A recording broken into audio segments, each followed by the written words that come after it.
The champagne wasn't poisoned by accident, it was a message. And the message was clear. Rafael Moretti's greatest weakness wasn't his empire, his enemies, or his reputation. It was the woman carrying his child, bleeding out on a marble floor while Manhattan's elite pretended not to notice. This is a story about power, survival, and the moment a crime lord had to choose between vengeance and love. If you want to see how far one man will go to protect what's his, stay until the end. And if this story grabs you, hit that like button and drop a comment with your city. I want to see how far this tale travels. Eat. The Vanderbilt Grand Hotel didn't host charity galas. It staged coronations. Tonight's event, a fundraiser for pediatric cancer research, had drawn Manhattan's upper crust like moths to a flame wrapped in silk and dripping with diamonds. Crystal chandeliers caught the light from 1,000 candles, scattering it across the ballroom in fragments of gold. A string quartet played something classical and forgettable, the kind of music designed to make wealth feel virtuous. Elena Marlowe stood near the champagne fountain, her emerald gown clinging to curves she'd spent the last month trying to hide. 4 months pregnant, and nobody knew. Not her mother, who would have immediately started planning a wedding that Elena didn't want. Not her best friend Kara, who couldn't keep a secret if her life depended on it. And certainly not the 300 guests currently air-kissing and networking their way through $20,000 a plate pasta. Well, almost nobody. Rafael Moretti knew. Of course he knew. The man knew when a shipment from Marseille was delayed by 15 minutes, when a city councilman was having second thoughts about a zoning vote, when a rival family's accountant was skimming off the top. Knowing things was Rafael's business, and business was very, very good. Elena caught his eye across the ballroom. He stood in a circle of men who thought they were powerful, a hedge fund manager, a real estate developer, the CEO of some pharmaceutical company currently being investigated for price gouging. They were circling Rafael like pilot fish around a shark, not quite understanding that they were only alive because he allowed it. Rafael's dark eyes held hers for exactly 3 seconds. In that brief connection, she saw what the others never would, the way his jaw tightened almost imperceptibly when he noticed how pale she looked, the slight forward shift of his weight as if preparing to cross the room, the protective fury that lived just beneath his perfectly tailored surface. She gave him a small smile.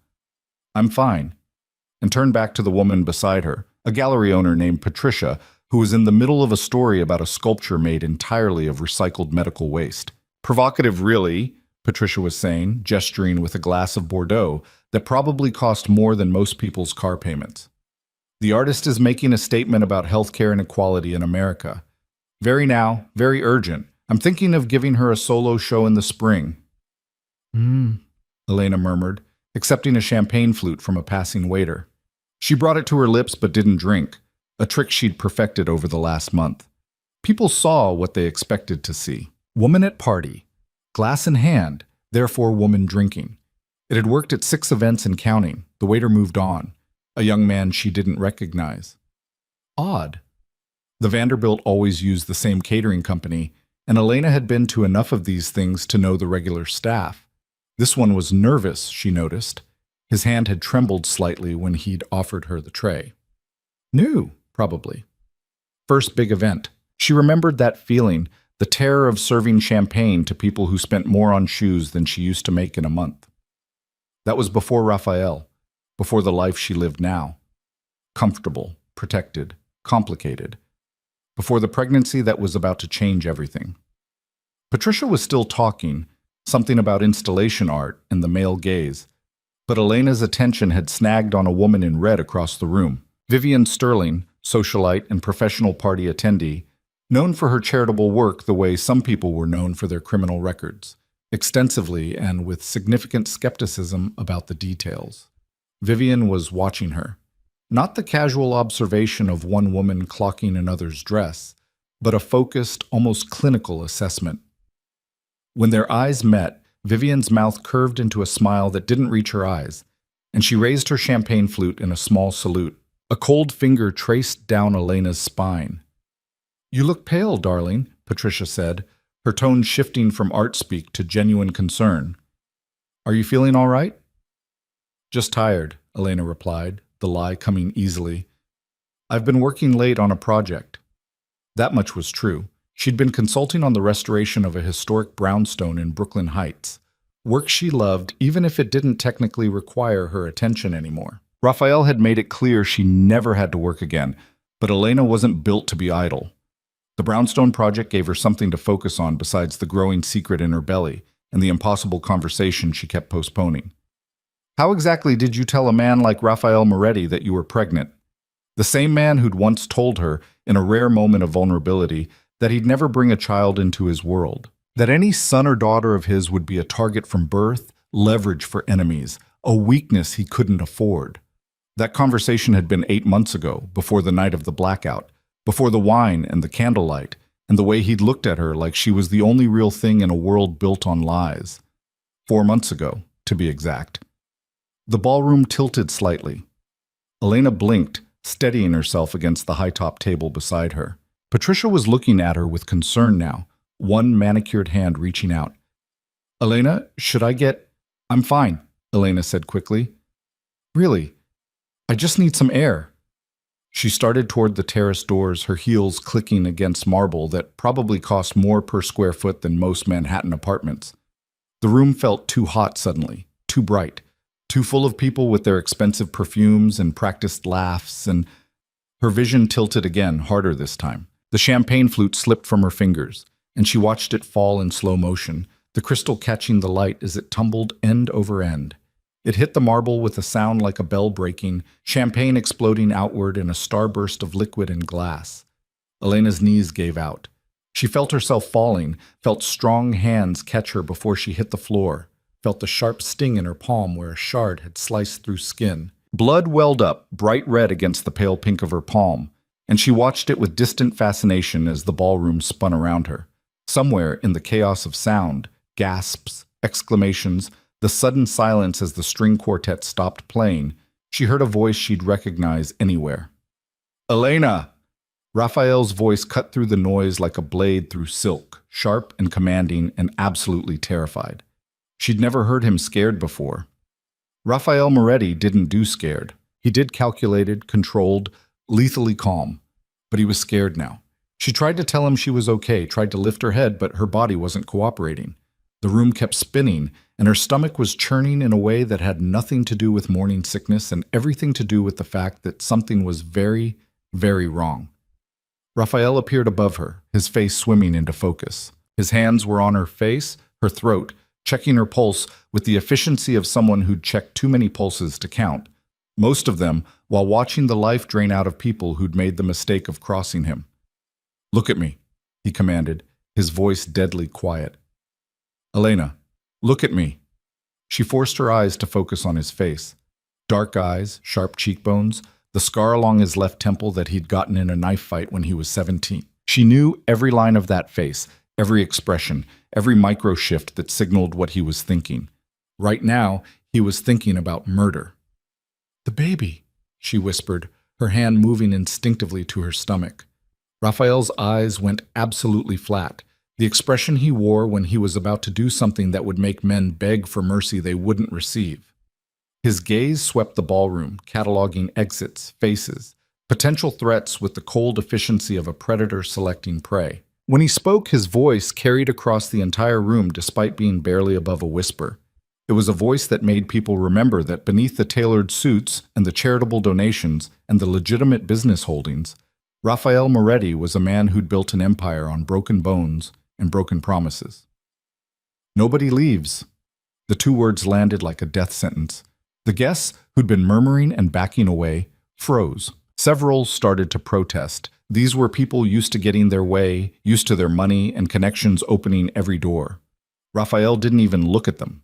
He pulled out his phone with one hand while keeping the other on Elena's face, his thumb stroking her cheekbone in a gesture so tender it seemed impossible from someone who'd just locked down a room full of Manhattan's elite like prisoners.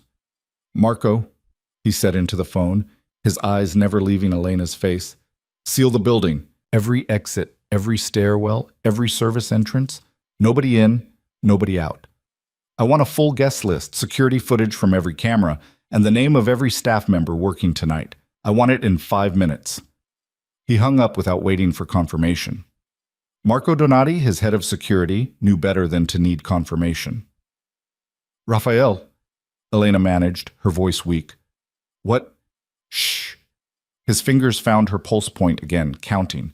She saw his jaw tighten. You're going to be fine. The baby's going to be fine. But somebody here made a very serious mistake, and I'm going to find out who. The way he said it made Elena's blood run colder than whatever poison was working through her system. She'd seen Raphael angry before, had watched him dismantle a man's entire life with 3 phone calls when that man had tried to extort her for money. But this was different. This was personal. This was about their child. I didn't drink it, Elena said, the words coming out in a rush. The champagne, I didn't drink it, just held it. Skin contact, Raphael said, his voice tight. Some compounds absorb through skin, the heat of your hand on the glass, the time you held it. He looked at her bleeding palm where the glass had cut her, and something murderous flickered across his face. Direct entry into the bloodstream. A man in a tuxedo pushed through the crowd. Doctor Harrison Chen, a cardiac surgeon who sat on the boards of half the hospitals in New York and probably owed Raphael more favors than he could count in a lifetime. Let me see her, Chen said, dropping to his knees beside them, without regard for his $10,000 suit. Raphael didn't move. You tell me she's fine before you touch her. Raphael, you tell me she's fine, or I find someone who can. Chen met his eyes, and whatever he saw there made him nod slowly. I'll do everything I can, but I need to examine her, and we need to get her somewhere I can work. Raphael stood in one fluid motion, Elena cradled in his arms as if she weighed nothing. She wanted to protest. She could walk, probably. She wasn't an invalid, but another wave of nausea hit her and she pressed her face against his shoulder instead. The donor lounge, Raphael said. Clear it. They moved through the ballroom like a king through his court, guests scattering before them. Elena caught glimpses of shocked faces, Patricia with her hand over her mouth, the hedge fund manager looking vaguely ill, Vivian Sterling in her red dress watching with an expression Elena couldn't quite read. The donor lounge was meant for the Gala's biggest contributors, a private room with leather furniture and a fully stocked bar, and enough quiet prestige to make check writing easier. Raphael kicked the door open and set Elena down on the leather couch, with a gentleness that contradicted the violence in his eyes. Dr. Chen was already pulling supplies from his medical bag.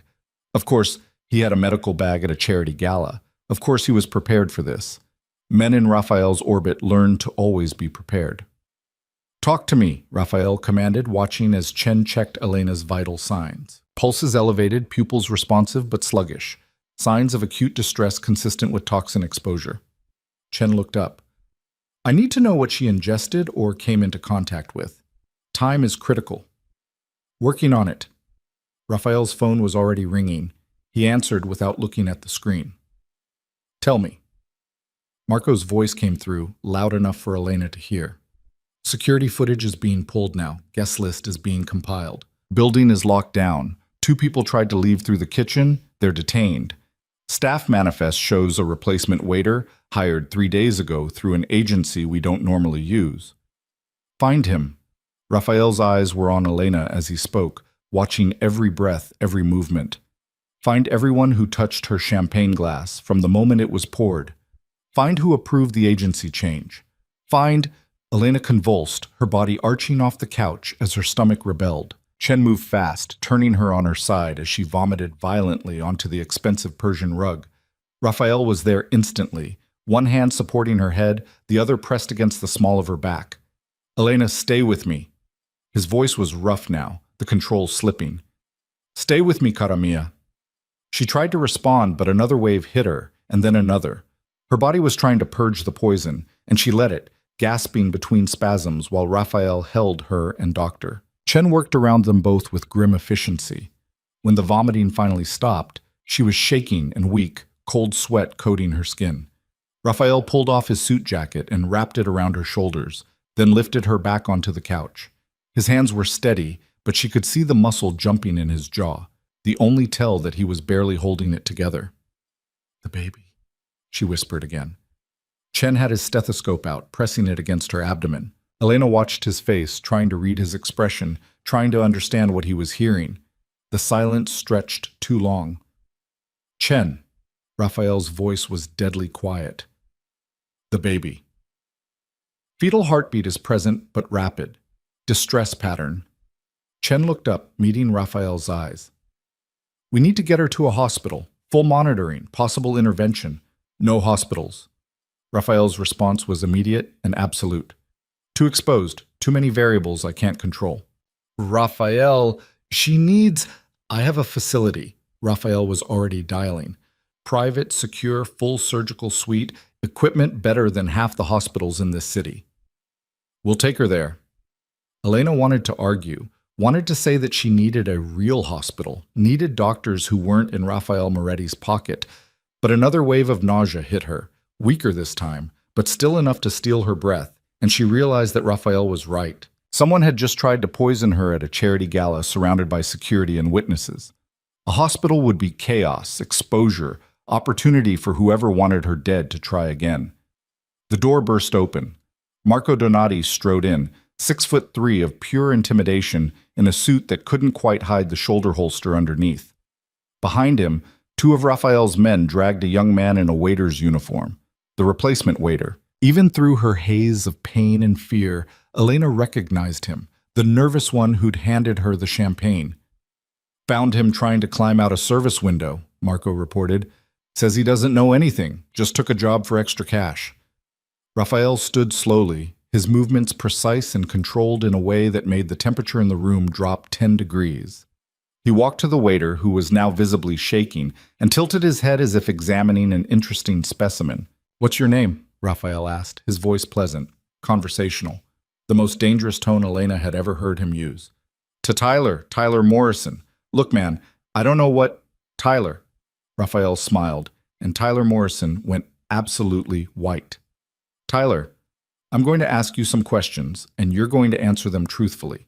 If you lie to me, even once, I'm going to hurt you in ways that will make you beg for death. Do you understand?" Tyler nodded frantically. "Good. Who hired you?" "An agency, Prestige Events Staffing. They called me 3 days ago, said it was last minute, paid cash up front." "Who gave you the champagne?" "It was on the tray, already poured. I just picked it up and started serving." "Who told you to serve it to her specifically?" Raphael's voice never changed, still pleasant, still conversational. "Nobody. I swear, I was just walking around and the lady took a glass. I didn't even offer it specifically." Raphael's hand shot out, grabbing Tyler by the throat. Not choking, just holding, just a reminder of how easy it would be. "Try again, and this time, remember that the woman you poisoned is carrying my child." The words hung in the air. Elena saw Marco's eyes widen fractionally. He'd suspected, but not known for certain. "Doctor." Chen didn't react at all, too professional or too smart to show surprise. Tyler was crying now, tears streaming down his face. "The woman in red. She pointed you, the pregnant lady, out to me, said to make sure she got a glass from the second tray, the one in the kitchen. I didn't know it was poisoned. I swear to God I didn't know." Raphael released him with a slight push, and Tyler stumbled backward into Marco's men. "The woman in red, description. Older, like maybe 50, really put together, fancy dress, lots of jewelry. She gave me $2,000 cash to make sure the right person got the right glass." "Vivian Sterling," Elena said from the couch, her voice weak but certain. Raphael turned to look at her, and the expression on his face would have terrified her if it had been directed at her instead of at the woman who'd just tried to kill her and their unborn child. "Marco," Raphael said quietly, "bring me Vivian Sterling, and anyone else who touched that champagne tray, and the event coordinator who approved the staffing agency change. Bring them all here." "Done." Marco pulled out his phone, already giving orders. Raphael returned to Elena's side, his hand finding hers, his thumb tracing careful circles around the cut on her palm where the glass had sliced her. "How are you feeling?" "Like someone tried to poison me." She managed a weak smile. "But better. The vomiting helped, I think." "Doctor." "Chen?" Chen was checking her vitals again, his movements efficient. Blood pressure stabilizing, heart rate decreasing. Whatever she ingested, it appears she didn't absorb a lethal dose. The vomiting likely saved her life. He pressed the stethoscope to her abdomen again, listening. Fetal heart rate is still elevated, but starting to normalize. "I want her under constant monitoring for the next 48 hours minimum." Raphael nodded. The facility is ready. I want you there with her, full team. Raphael. Elena squeezed his hand. What are you going to do? He looked at her, and for a moment the mask slipped and she saw everything underneath. The fear he'd been controlling, the rage he'd been containing, the absolute determination to destroy anyone who'd threatened his family. I'm going to find out who ordered this, he said simply, and then I'm going to make sure they understand why that was a mistake. The door opened again. This time, Marco's men brought in 3 people, a middle-aged man in a catering manager's uniform, a young woman who Elena recognized as the event coordinator, and Vivian Sterling in her red dress, looking significantly less composed than she had in the ballroom. I demand to know what's going on here, Vivian started, her voice sharp with indignation. You can't just... Sit down. Raphael didn't raise his voice, didn't have to. Vivian sat. The event coordinator was already crying. Mr. Moretti, I don't know what happened, I swear. The agency came highly recommended. All their paperwork was in order. The agency, Raphael interrupted, his attention on the catering manager now. You didn't question using a new staffing company? The manager swallowed hard. Mrs. Sterling specifically requested them. She's on the planning committee, said she had a nephew who worked there, wanted to help him out. It seemed harmless. Raphael's eyes cut to Vivian. She'd gone very pale, but she lifted her chin in defiance. This is ridiculous. I have no idea what you think I've done. You paid a waiter $2,000 to serve poisoned champagne to Elena Marlowe. Raphael's voice was perfectly calm. You identified her as pregnant to someone who wanted that information. And you're going to tell me who? I want my lawyer. You'll get your lawyer. Raphael pulled out his phone and held it up. On the screen was security footage, clear as day. Vivian speaking to Tyler Morrison in the kitchen, money changing hands, Vivian pointing toward the ballroom. Right after you tell me who you're working for. Right after you tell me who wants my child dead. Vivian's composure cracked. You can't prove... Raphael tapped the screen and the video zoomed in. Even without sound, it was clear what was happening. Vivian had orchestrated this. Vivian had targeted Elena specifically. Last chance, Raphael said softly. Who paid you? The silence stretched. Elena could see Vivian calculating, trying to find a way out, trying to determine if Raphael was bluffing about whatever consequences he was implying. She didn't know him well enough to realize he never bluffed.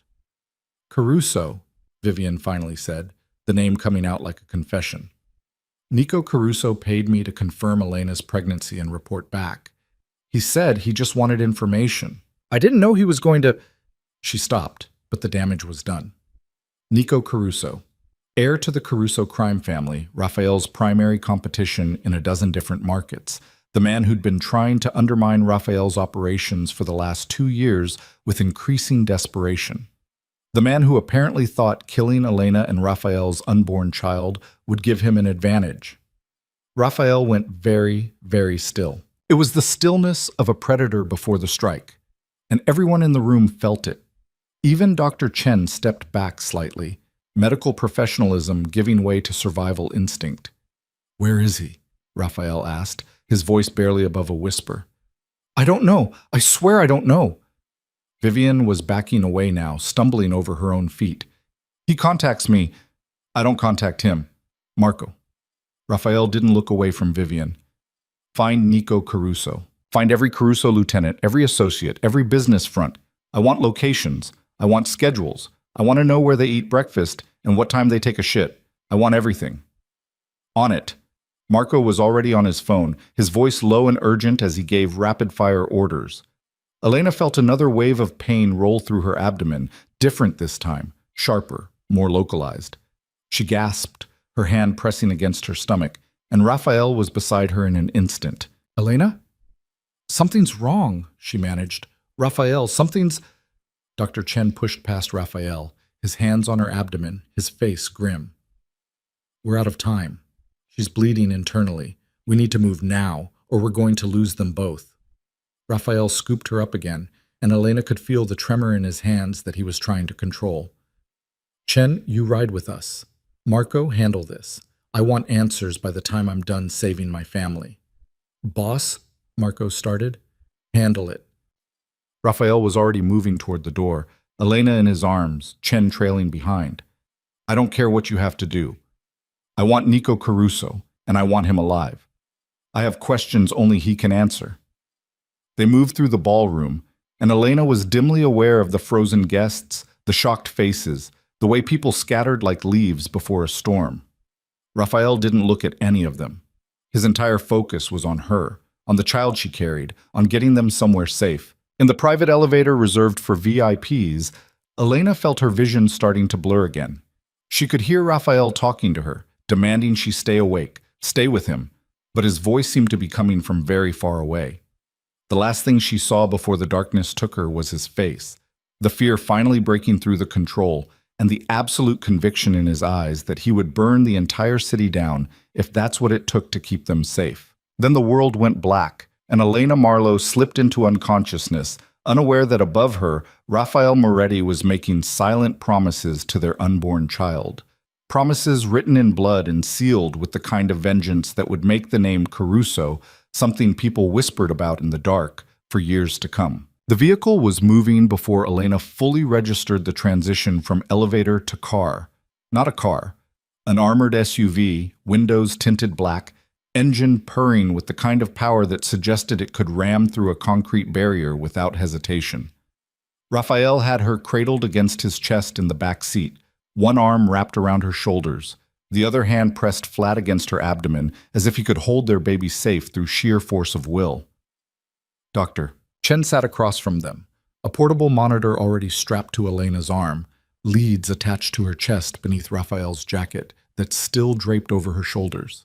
The numbers on the screen meant nothing to Elena, but she watched Chen's face and saw the concern he was trying to hide. Talk to me, Raphael said, his voice tight. Blood pressure is dropping, heart rate elevated but steady. Without imaging, I can't confirm internal bleeding, but based on presentation...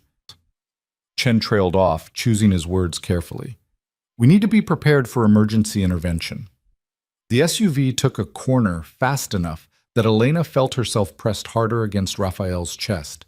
Through the tinted windows, she caught glimpses of Manhattan streaming past, streetlights, late-night traffic, the illuminated windows of buildings where normal people were living normal lives that didn't involve poison and crime lords and babies fighting for survival. How long? Raphael's question was clipped, controlled. 15 minutes to the facility, the driver called back. Elena recognized the voice. Vincent Carr, one of Raphael's most trusted men, former army ranger who drove like he was still dodging IEDs in Kandahar. Make it 10. The SUV accelerated and Elena closed her eyes against another wave of pain that radiated from her abdomen. It felt different now. Not the churning nausea of the poison, but something deeper, something that made her think of tearing and breaking and things coming apart that were supposed to stay together. Raphael, she whispered, and even she could hear the fear in her voice. His hand tightened on her shoulder. I've got you. We're almost there, cara mia. Just hold on.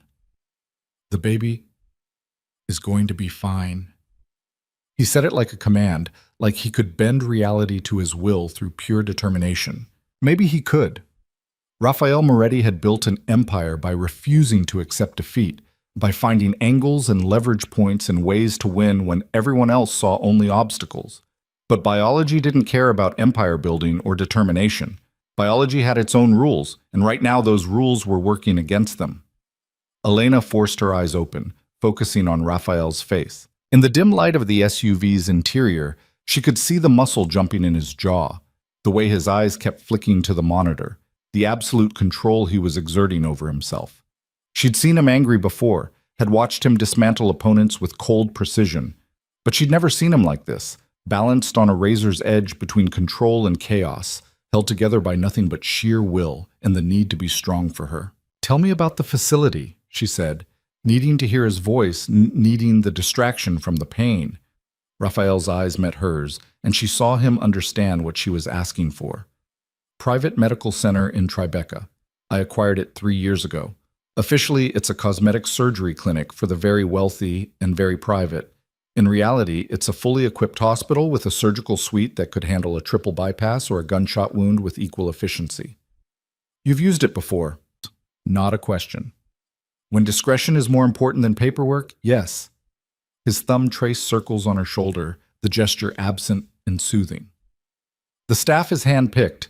The best cardiac surgeon in New York, a trauma specialist who did 2 tours in Afghanistan, an OBGYN who trained at Johns Hopkins, and decided she preferred patients who paid in cash and didn't ask questions.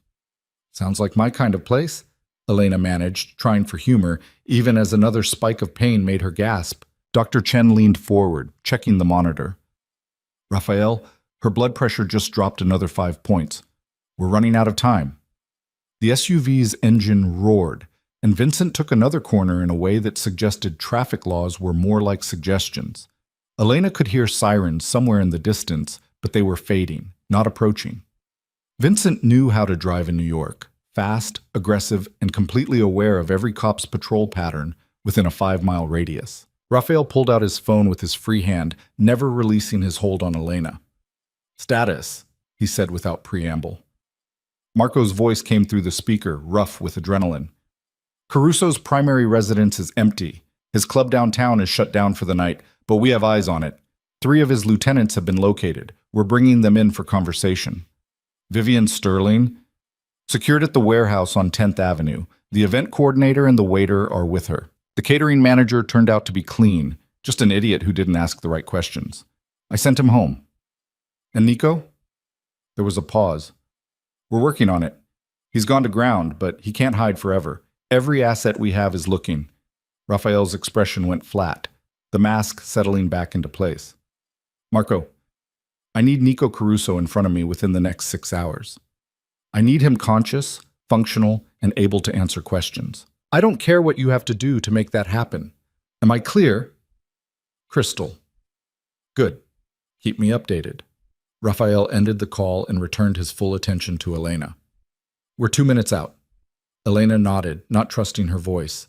The pain was constant now, a deep ache that felt like something fundamental was wrong, like her body was betraying the tiny life it was supposed to protect. She thought about the moment she'd realized she was pregnant, the positive test, the shock, the complicated tangle of fear and joy and absolute terror about what it meant. She'd known from the start that raising a child with Raphael Moretti would be dangerous, had understood intellectually that any son or daughter of his would live under constant threat, would grow up in a world where bodyguards and security protocols were as normal as playdates and soccer practice. But intellectual understanding was different from this, from actually feeling that danger, from having someone try to end her baby's life before it had even begun, from understanding that there were people who would kill an innocent child just to hurt Raphael, to gain leverage, to shift the balance of power in a world Elena had never wanted to be part of. The SUV pulled into an underground garage, the door rolling shut behind them before Vincent even cut the engine. Fluorescent lights flickered on, revealing a parking area that held 3 other vehicles, all expensive, all armored, all bearing the subtle modifications that suggested they were designed for situations where traffic laws and conventional escape routes weren't options. Raphael had the door open before the SUV fully stopped, lifting Elena with the same careful intensity he'd maintained since the ballroom. A team was waiting, 2 men in tactical gear who moved to flank them, and a woman in scrubs who Elena assumed was the OBGYN Raphael had mentioned. "Dr. Sarah Reeves," the woman said briskly, falling into step beside them as they moved toward an elevator. "I've been briefed on the situation. Suspected poisoning, approximately 4 months gestation, presenting with abdominal pain and possible internal bleeding." "Can you save them?" Raphael's question was blunt, direct. "Doctor." Reeves met his eyes without flinching.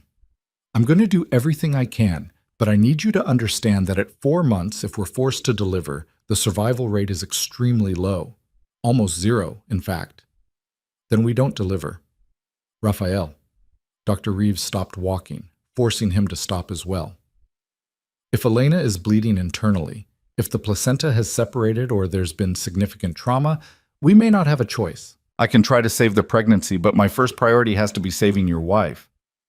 "She's not my wife," Raphael said automatically, then seemed to hear himself. His jaw tightened. "But you're right. Save Elena, whatever it takes." The elevator opened directly into what looked like a high-end medical suite, gleaming equipment, monitors, a surgical theater visible through glass walls. The decor was more luxury hotel than hospital, all warm woods and soft lighting, but the medical technology was cutting edge and deadly serious. Raphael placed Elena on a hospital bed with infinite gentleness, his hands lingering on her shoulders as if he couldn't quite bring himself to let go. Dr. Reeves was already moving, pulling on gloves, snapping orders to a nurse who appeared from a side room. "I need ultrasound, full blood panel, and get me 4 units on standby just in case," Reeves said. "Dr. Chen, what toxin are we dealing with?" Chen was pulling off his jacket, rolling up his sleeves. "Unknown. Symptoms presented as acute poisoning, nausea, vomiting, altered mental status, tachycardia. She purged most of it, which likely prevented a lethal dose. But we need to identify it to counter any ongoing effects. Blood work will help." Reeves was positioning the ultrasound wand, her eyes on the monitor. "Elena, this is going to be cold." The gel was indeed cold, shocking against Elena's skin. She watched Reeves's face as the doctor moved the wand across her abdomen, searching, assessing. Raphael stood at the head of the bed, one hand gripping Elena's, the other braced against the bed rail hard enough that his knuckles had gone white. The room filled with sound, a rapid thumping that took Elena a moment to recognize. Her baby's heartbeat, fast and fluttery, like a bird trapped in a cage. "Fetal heart rate is 180, Reeves said, her voice professionally neutral. "Elevated, but within survivable range. Let me check for bleeding." The seconds stretched into hours. Elena could feel Raphael's tension through his hand, could sense the barely controlled fear radiating off him in waves. This was a man who controlled everything in his world through force of will and careful strategy, and right now he was completely powerless. "No visible placental abruption," Reeves said finally, and Elena felt Raphael's grip loosen fractionally. "No obvious hemorrhaging. The cramping you're feeling is likely uterine irritation from the toxin, possibly early contractions, but I'm not seeing active labor." "So the baby's okay?" Elena asked, her voice small. "The baby is stressed but stable. You, however, are another story." Reeves moved the wand higher, her frown deepening. "You have fluid accumulating in your peritoneal cavity. Not a lot, but enough to concern me. Could be from the toxin causing vascular permeability, could be minor internal bleeding we can't visualize yet.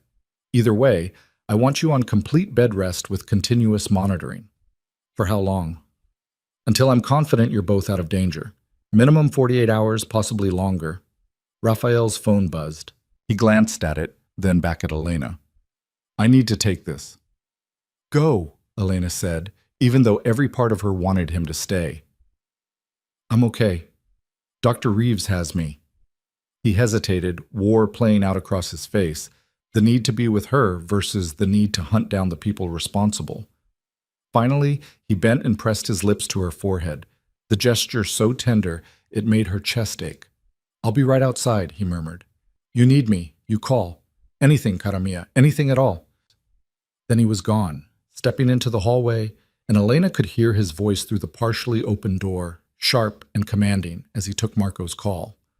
Dr. Reeves adjusted the IV, her movements efficient. "He's terrified," she observed quietly. "Raphael doesn't do terrified." "Everyone does terrified when it's someone they love." Reeves smiled slightly. "I've known Raphael Moretti for 5 years. Treated gunshot wounds, knife injuries, one memorable case involving a broken bottle and truly impressive loss of blood. Never seen him rattled.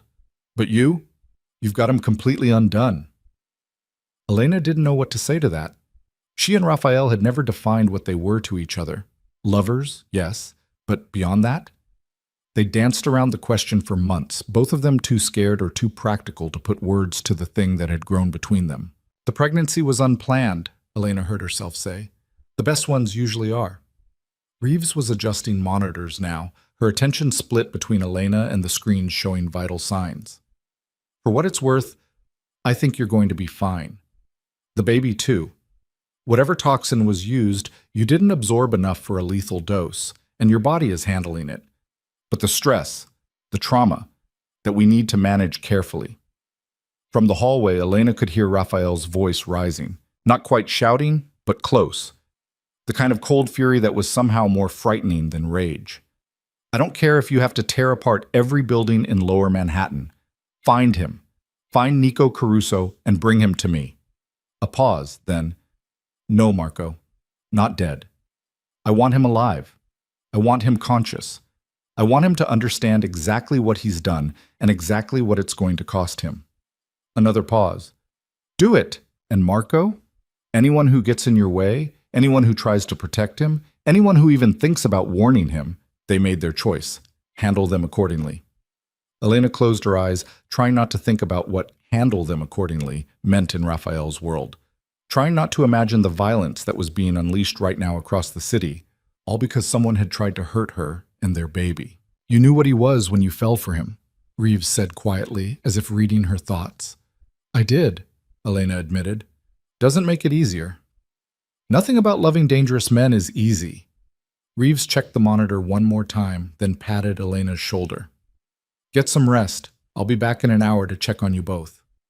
Rest seemed impossible, but exhaustion was pulling at Elena like a riptide. The adrenaline was fading, leaving her wrung out and shaky. She could still hear Raphael in the hallway, giving orders, coordinating the hunt, orchestrating what was probably going to be a bloodbath before sunrise. She must have dozed, because the next thing she knew, Raphael was beside her again, settled into a chair he'd pulled close to the bed.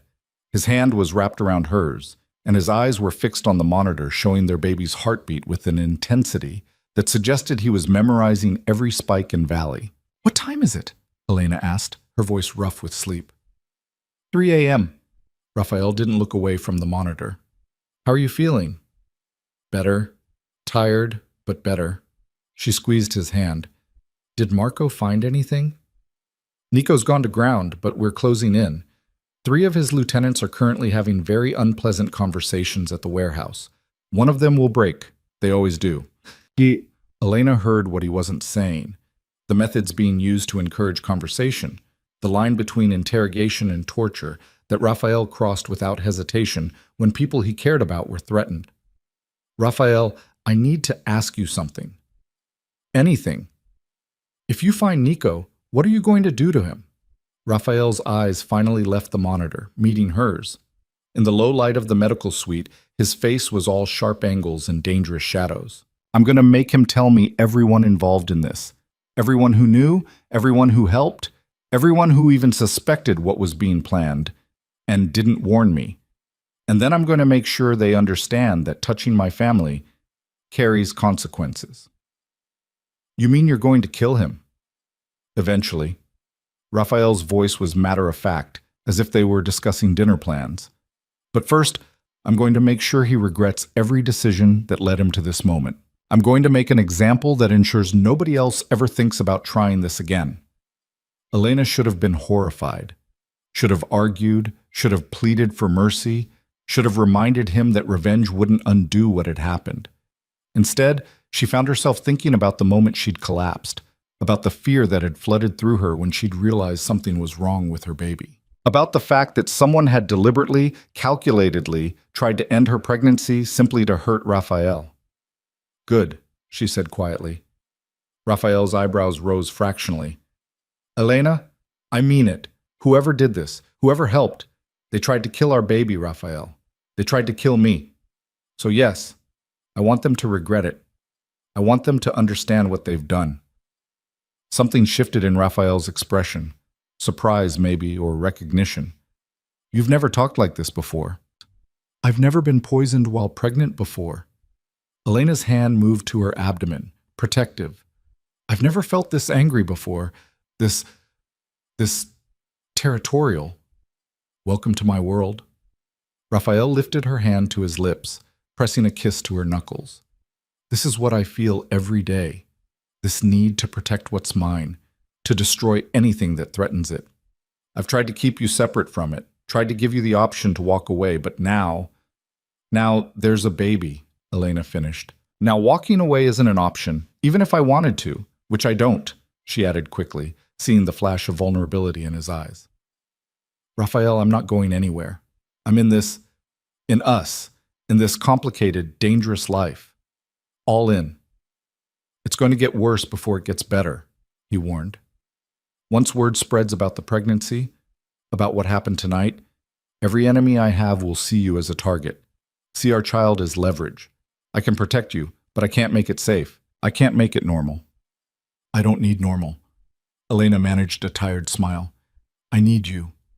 I need us to figure out how to do this, how to raise a child in your world without losing ourselves or each other in the process. Raphael was quiet for a long moment, his thumb tracing patterns on the back of her hand. I never wanted this, he said finally. Never wanted to bring a child into my life knowing what it would mean, knowing the danger, the complications, the way it would paint a target on an innocent back. But now that it's happening, now that I know there's a piece of you and me growing inside you. He paused, choosing words carefully. I can't imagine not fighting for this with everything I have.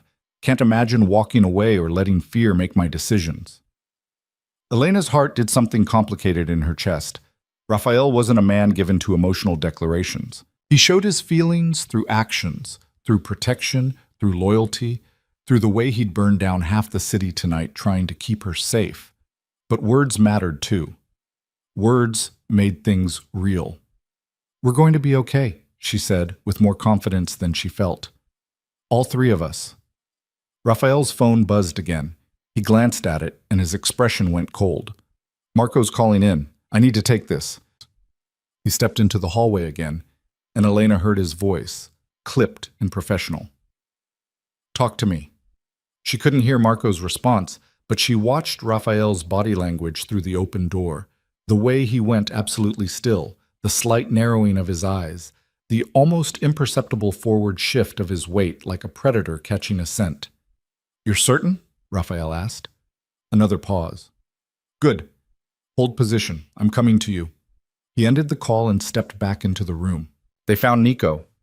Elena's heart rate spiked, and she saw the monitor reflect it. Numbers jumping, alarms starting to sound before Reeves appeared from the next room and silenced it with a touch. Everything okay? The doctor asked, her eyes moving between Elena and Raphael. Fine, Elena said. False alarm. Reeves looked skeptical but didn't argue. Try to keep your stress levels down. Easier said than done, I know, but for the baby's sake. When she was gone, Raphael returned to Elena's bedside. I need to go handle this. I know. I don't want to leave you. I know that too. Elena reached up, cupping his face in her hand. But you need to finish this. You need to make sure whoever did this can never try again. Dr. Reeves will stay with you. Vincent and 2 others will be stationed outside. Nobody gets in without clearance. Nobody gets close without going through them first. Raphael, I'll be fine. Go do what you need to do. He bent down, pressing his forehead to hers, and Elena felt the tremor run through him, the only outward sign of the war being waged inside him, between the need for revenge and the need to stay and protect. I love you, he said, the words so quiet she almost missed them. I've never said it before, never let myself feel it, but I'm saying it now. I love you, Elena Marlowe. I love our baby. And I will burn this entire city to ash before I let anyone threaten you again. Elena's breath caught. Raphael, you don't have to say it back. I just needed you to know, in case... He trailed off. In case what? You think you're not coming back? I think I'm about to do things that might make you look at me differently. Things that might change how you feel about me. Elena pulled him down until their lips met, the kiss fierce and desperate and absolutely certain. I already know who you are, she whispered against his mouth. I know what you're capable of, and I love you anyway. I love you because of it, not in spite of it. Raphael kissed her again, harder this time, pouring everything he couldn't say into the press of his lips against hers. Then he pulled back, his hand lingering on her face for one more moment before he forced himself to step away. I'll be back before dawn, he promised. With answers? With everything. His smile was cold and absolutely lethal. By the time I'm done, Nico Caruso is going to wish we'd just killed him in the ballroom. Then he was gone, striding out of the medical suite with the controlled violence of a man about to go to war. Elena heard the elevator doors close, heard the SUV's engine roar to life in the garage below. She was alone now, except for the medical equipment and the security guards outside, and the tiny heartbeat on the monitor that proved she wasn't really alone at all. Dr. Reeves returned, checking vitals one more time. He's going to kill someone tonight, isn't he? Probably several someones, Elena said honestly. And you're okay with that? Elena thought about the question, really thought about it. Thought about the woman she'd been before Raphael, the one who'd believed in law and order and civilized solutions to problems. The one who'd never imagined herself falling for a criminal, let alone carrying his child. That woman was gone, burned away the moment someone had tried to poison her and her baby at a charity gala. They tried to kill my child, Elena said quietly. So yes, I'm okay with Raphael making sure they can never try again. I'm okay with him doing whatever needs to be done to protect our family. Reeves nodded slowly. Then I hope he makes it count. He will, Elena said with absolute certainty. Raphael always does. She closed her eyes, one hand resting on her abdomen where their baby was fighting to survive, and tried not to think about what Raphael was doing across the city. Tried not to imagine the violence, the interrogations, the cold precision with which he would dismantle everyone involved in tonight's attack. But sleep wouldn't come.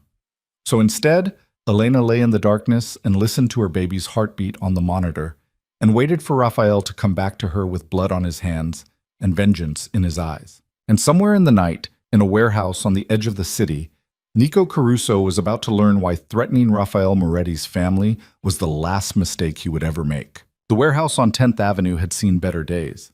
Correction, it had seen better decades.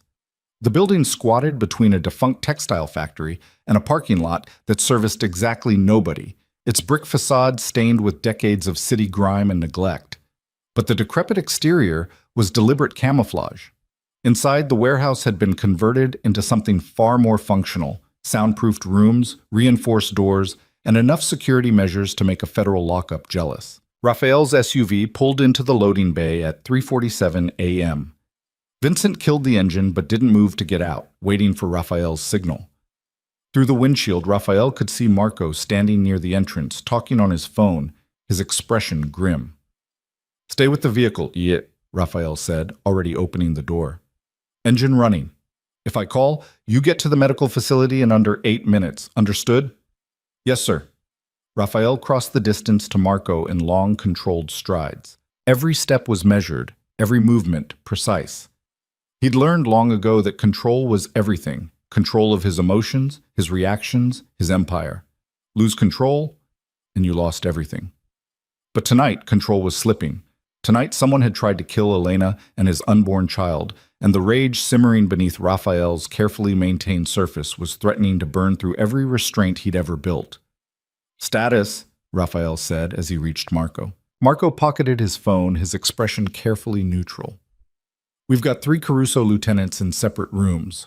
Antonio Russo broke first, gave us Nico's location in exchange for a promise we wouldn't touch his family. The other 2 are being less cooperative, but they will be." "And Nico?" "Holed up in a townhouse in Brooklyn Heights, one of his girlfriend's places. Not commonly known, not on any property records we'd normally check. He thinks he's safe there." "How many with him?" "Best guess, 2, maybe 3 guards. He's trying to stay off the radar, which means he can't bring in his full security detail without drawing attention." Raphael nodded slowly, already calculating angles and approaches. "The girlfriend?" "Collateral damage or leverage, depending on how cooperative she is." Marco's voice held no sympathy. In their world, choosing to be with someone like Nico Caruso meant accepting the consequences of that choice. "I want him alive," Raphael said. "Functional enough to answer questions. Everything else is negotiable." "Understood." Marco turned toward the warehouse entrance. "You want to talk to the lieutenants first?" "No. I want to see Vivian Sterling." Something flickered across Marco's face. Surprise, maybe, or concern. "Boss, she's just a middleman, paid intermediary. She doesn't know anything the lieutenants don't." "She knew Elena was pregnant." Raphael's voice went cold. "She confirmed it, reported it, and then orchestrated the poisoning. That makes her more than a middleman, Marco. That makes her complicit in attempted murder of my child." Marco nodded once and led the way inside. The warehouse interior was exactly what Raphael had designed it to be: functional, intimidating, and absolutely secure. Concrete floors, exposed ductwork, and lighting that created more shadows than illumination. The main space held various equipment that could charitably be called persuasion tools, though Raphael preferred to think of them as motivation enhancers. 3 doors led to separate interrogation rooms. Marco gestured to the one on the left. Sterling's in there. Hasn't said anything useful since we brought her in. Keeps demanding her lawyer. She'll talk, Raphael said with certainty. He opened the door without knocking. Vivian Sterling sat in a metal chair, her red dress now wrinkled and stained, her jewelry removed, her carefully styled hair falling in disarray around her face. She looked up as Raphael entered, and fear flashed across her features before she managed to school them into indignant anger. "This is kidnapping," she said, her voice shaking slightly. "False imprisonment. I have rights. You forfeited your rights when you tried to kill my family." Raphael pulled up a second chair, sitting down across from her with deliberate calm. "Now, we're going to have a conversation, Vivian. A very honest conversation about exactly what you've done and who you've done it for." "I want my lawyer." "Your lawyer is currently asleep in his Upper East Side apartment, completely unaware that you're here. He'll remain unaware unless I decide otherwise." Raphael leaned back, studying her with the same attention he'd give to a balance sheet or a property acquisition. "You're a smart woman, Vivian. Smart enough to build a reputation, smart enough to move in the right circles. So be smart now. Tell me everything." Vivian's hands were trembling. She clasped them together in her lap, trying to hide the reaction. "I already told you, Nico Caruso paid me to confirm the pregnancy. That's all I know." "That's not all." Raphael's voice remained conversational, almost pleasant. "You orchestrated the staffing change. You identified Elena specifically to the waiter. You ensured she received a poisoned glass. These weren't the actions of someone just confirming information, Vivian. These were the actions of someone actively participating in murder." "I didn't know it was poison." The words burst out of her, desperate and pleading. "I swear I didn't know. Nico said he just wanted her scared, just wanted to send a message to you. I thought it was a sedative, maybe something to make her sick enough to go to the hospital. I didn't know he was trying to kill her." Raphael studied her face, looking for the lie. He'd interrogated enough people to know when they were spinning truth and when they were fabricating wholesale. Vivian believed what she was saying, believed that Nico had only wanted to frighten Elena, which meant Nico had lied to his own accomplice, ensuring her cooperation while keeping her ignorant of the true plan. Smart, in a ruthless sort of way. Deniability for Vivian, separation between planning and execution. "Why you?" Raphael asked. "Why did Nico choose you specifically?" Vivian swallowed hard. "He approached me 3 months ago, said he knew I had gambling debts, knew I was in deep with some very unpleasant people. He offered to clear the debts in exchange for information." "What kind of information?" "About you, about Elena, your routines, your relationship, whether there was any truth to the rumors that she was pregnant." Vivian's eyes filled with tears. "I needed the money, Raphael. The people I owed, they were threatening my daughter. I had no choice." Everyone always had a choice. That's what Raphael had learned in his years building his empire. Sometimes the choices were all terrible, sometimes they were between bad and worse, but there was always a choice. Vivian had chosen to betray Elena to protect her own daughter. Understandable, even sympathetic in its own twisted way. But understanding didn't equal forgiveness. "How did you confirm the pregnancy?" Raphael asked. "I hired a private investigator. He followed Elena, documented her visiting an OB-GYN in Soho, confirmed the appointment type. I gave that information to Nico, and he paid the first installment on my debt." "And tonight's arrangement?" "He called me yesterday, said he needed one more favor, said it would clear the remaining debt. He told me to arrange for a specific waiter to serve champagne to Elena, told me which glass to ensure she received. He said it was a sedative, something that would make her sick enough to scare her, to remind you that he could reach your family if he wanted to." Vivian's voice broke. "I swear, I didn't know it was meant to kill her. I didn't know about the baby being in danger. I would never. Children are sacred, Raphael. I would never hurt a child." Raphael sat very still, processing this information. Nico had played Vivian perfectly, used her debts, her fear for her daughter, her desperation. Had fed her just enough truth mixed with lies to ensure cooperation without full knowledge.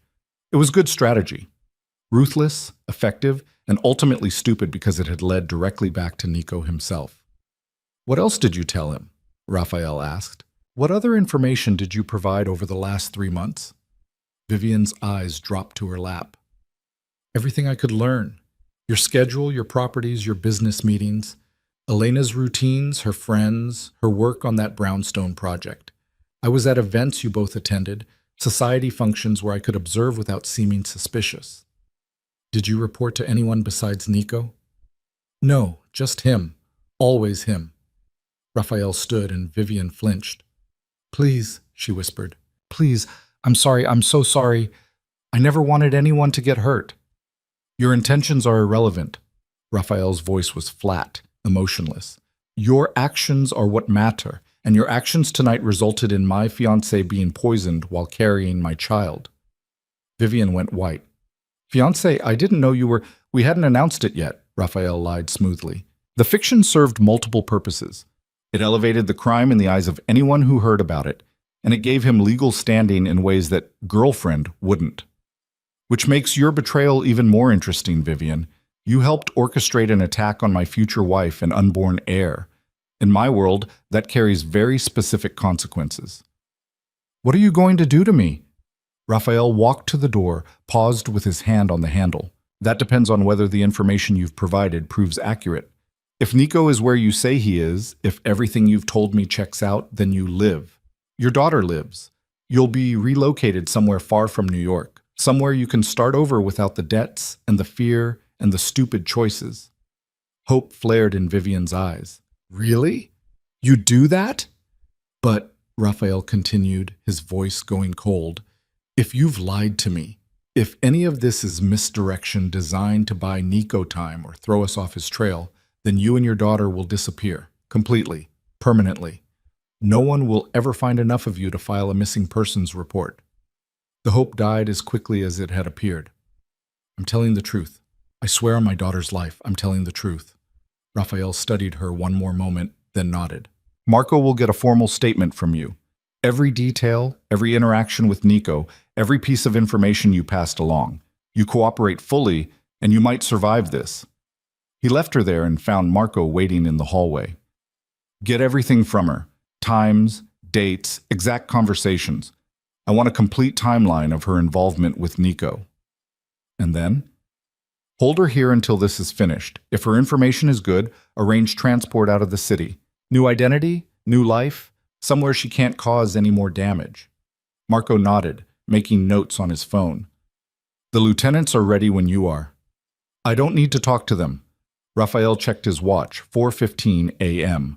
Dawn was still hours away, but time was moving too fast. I need to move on Nico before he realizes we're coming. What's our tactical situation? Team is ready, 6 men, all experienced. The townhouse has 3 floors, basement access through a garden entrance. Minimal security. Nico's relying on secrecy, not force. Cameras? Being handled now. We'll have a 5-minute window where the security feed loops. Neighbors are far enough away that noise won't be an immediate issue, but we need to be fast. Raphael nodded, his mind already running through scenarios and contingencies. I want Nico alive and conscious. His guards are expendable if they resist, but the priority is securing Nico himself. Understood. Marco hesitated. Boss, you sure you want to be on site for this? You could coordinate from here. Let the team handle the extraction. No. Raphael's voice was absolute. Nico tried to kill my family. I need to look him in the eye when he realizes what that's cost him. They moved through the warehouse to the staging area, where 6 men in tactical gear were checking weapons and equipment. Raphael recognized them all. Former military, former law enforcement, all of them with the kind of experience and moral flexibility that made them valuable in situations where legal niceties were obstacles rather than guidelines. Listen up, Raphael said, and the room went quiet. Target is Nico Caruso, heir to the Caruso crime family. He's holed up in a townhouse in Brooklyn Heights with minimal security. Our objective is capture, not kill. I want him alive, functional, and able to answer questions. His guards are secondary. If they surrender, we take them. If they fight, we put them down. Questions? One of the men raised a hand. Rules of engagement on civilians? There's a girlfriend in the house. She's not the target, but she's not protected either. If she's smart, she stays out of the way. If she gets involved, handle it. The men nodded, understanding the parameters. In their world, loyalty to someone like Nico Caruso meant accepting that protection was conditional. They loaded into 3 vehicles: Raphael's SUV, an unmarked van that could pass for a delivery vehicle, and a sedan that would serve as chase car if things went sideways. The convoy moved through the pre-dawn Manhattan streets, crossing into Brooklyn via the Manhattan Bridge. Brooklyn Heights was one of the city's more prestigious neighborhoods, all historic brownstones and tree-lined streets, and the kind of quiet wealth that didn't advertise itself. The townhouse Nico had chosen was on a corner lot, 3 stories of restored Victorian architecture that probably cost more than most people earned in a lifetime. The vehicles parked 2 blocks away. Raphael's team moved on foot, using the pre-dawn darkness and the neighborhood's sleeping residents as cover. Marco had already confirmed that the security cameras were looping. Nico would see nothing but an empty street on his monitors. Raphael positioned himself across the street, watching as his team split into 2 groups. The first approached the front entrance, while the second circled to the garden access and back. They moved with practiced efficiency, weapons ready but not raised, looking for all the world like maintenance workers arriving early for a job. The front door lock took Marco exactly 43 seconds to bypass. Raphael watched him work, counting in his head, calculating the margin of error.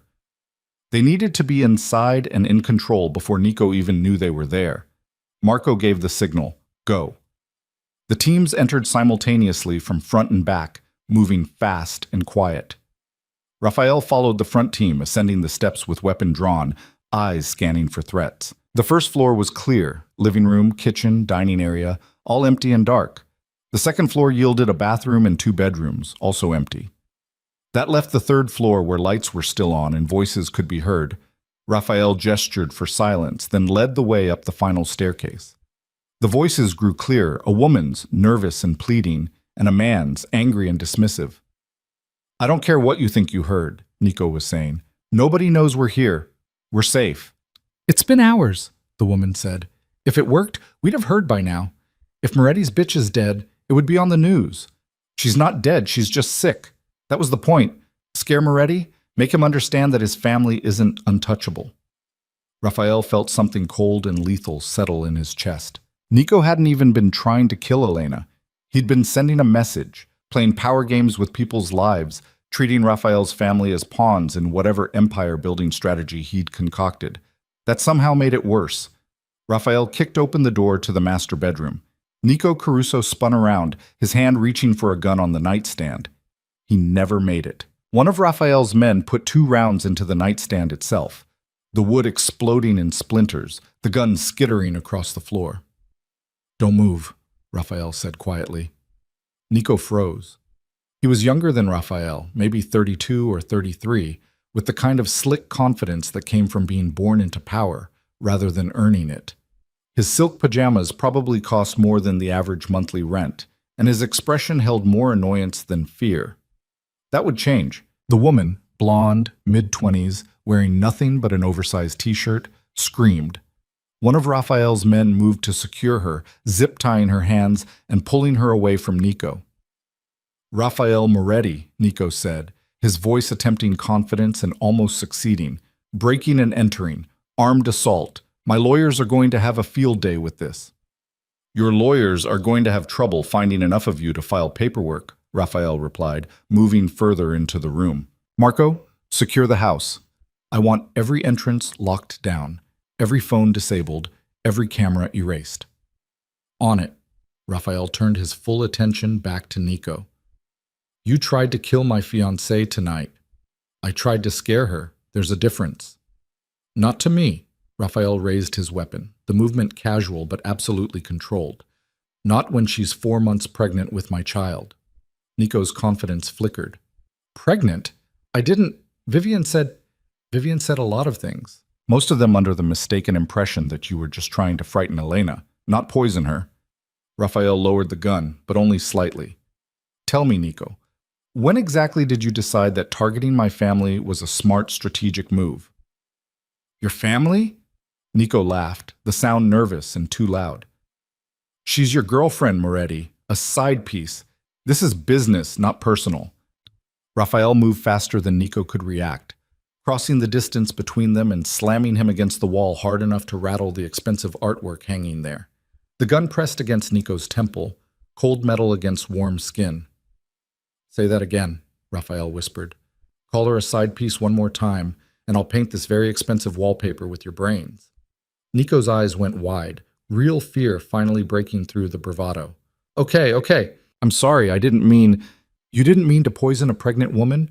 You didn't mean to try to kill my unborn child? You didn't mean to start a war you have absolutely no chance of winning?" Raphael pressed the gun harder against Nico's temple. "Which part didn't you mean, Nico?" "The baby," Nico gasped. "I swear I didn't know about the baby. Vivian confirmed she was pregnant, but I thought you wouldn't care. Thought it was just some accident you'd pay to make go away." You didn't think, Raphael agreed. "That's been your problem since the day your father died and left you in charge of an empire you're not smart enough to run. You don't think, Nico. You react. You make moves without understanding the consequences. You play games with people who are better at this than you'll ever be." He pulled the gun back but didn't lower it. "Here's what's going to happen now. You're going to tell me everyone involved in tonight's attack. Every person who knew, every person who helped, every person who even suspected what you were planning. And then you're going to help me dismantle every single one of them. And if I refuse?" Raphael smiled, and Nico went absolutely pale. "Then I start with your girlfriend over there. Then I move to your mother, your sister, your 15-year-old nephew who just got accepted to Princeton. Then I work my way through your entire organization until everyone you've ever cared about understands what it costs to threaten my family." The color drained from Nico's face. "You wouldn't. My family had nothing to do with this. Neither did my unborn child." Raphael's voice went absolutely flat. "You made this personal, Nico. You brought family into it, so now we play by those rules." Nico was shaking now, all the confidence gone, replaced by the dawning realization that he'd made a catastrophic miscalculation. "What do you want to know?" "Everything." What followed was a masterclass in interrogation. Raphael didn't need violence, though violence was implied in every word, every gesture, every reminder of exactly what Raphael was capable of when someone threatened the people he loved. Nico talked because talking was the only option that ended with him and his family intact. The conspiracy was larger than Raphael had initially suspected. 3 Caruso lieutenants had been involved, along with the event coordinator, Vivian Sterling, and a pharmaceutical consultant who'd provided the poison. The consultant had assured Nico it would only cause severe illness, not death, though whether that was true or whether Nico had simply chosen to believe it was debatable. "The poison," Raphael said. "What was it?" "Synthetic compound, something the consultant developed. Supposed to mimic food poisoning, cause symptoms severe enough to hospitalize but not kill. He said pregnant women were more susceptible, that it would make her really sick but wouldn't hurt the baby." Raphael felt rage flood through him, hot and immediate. The casual way Nico discussed poisoning Elena, as if it were a business transaction rather than attempted murder, made Raphael want to put a bullet through his skull and deal with the consequences later. But Elena was alive. Their baby was alive. And Nico had information Raphael still needed. "The consultant's name and location," Raphael demanded. Nico provided both. A former pharmaceutical researcher named Dr. Gerald Kemp, currently operating a private lab in New Jersey, where he developed custom compounds for clients who preferred not to involve legitimate medical facilities. "Who else?" Raphael asked. "Who else in your organization knew about the plan?" "Just the 3 lieutenants. Marco has them already, right? Antonio, Frank, and Sal. They helped coordinate everything, made sure Vivian had access to the right events, made sure the consultant could deliver the compound without being traced." "Your father," Raphael said. "Does he know?" Nico looked away, and Raphael saw the answer in his face before he spoke. "My father's retired. He doesn't get involved in day-to-day operations anymore." "That's not what I asked." "He knew I was making a move against you. Didn't know the specifics, but he knew I was trying to apply pressure, trying to weaken your position so we could expand into your territories." Raphael nodded slowly, processing this.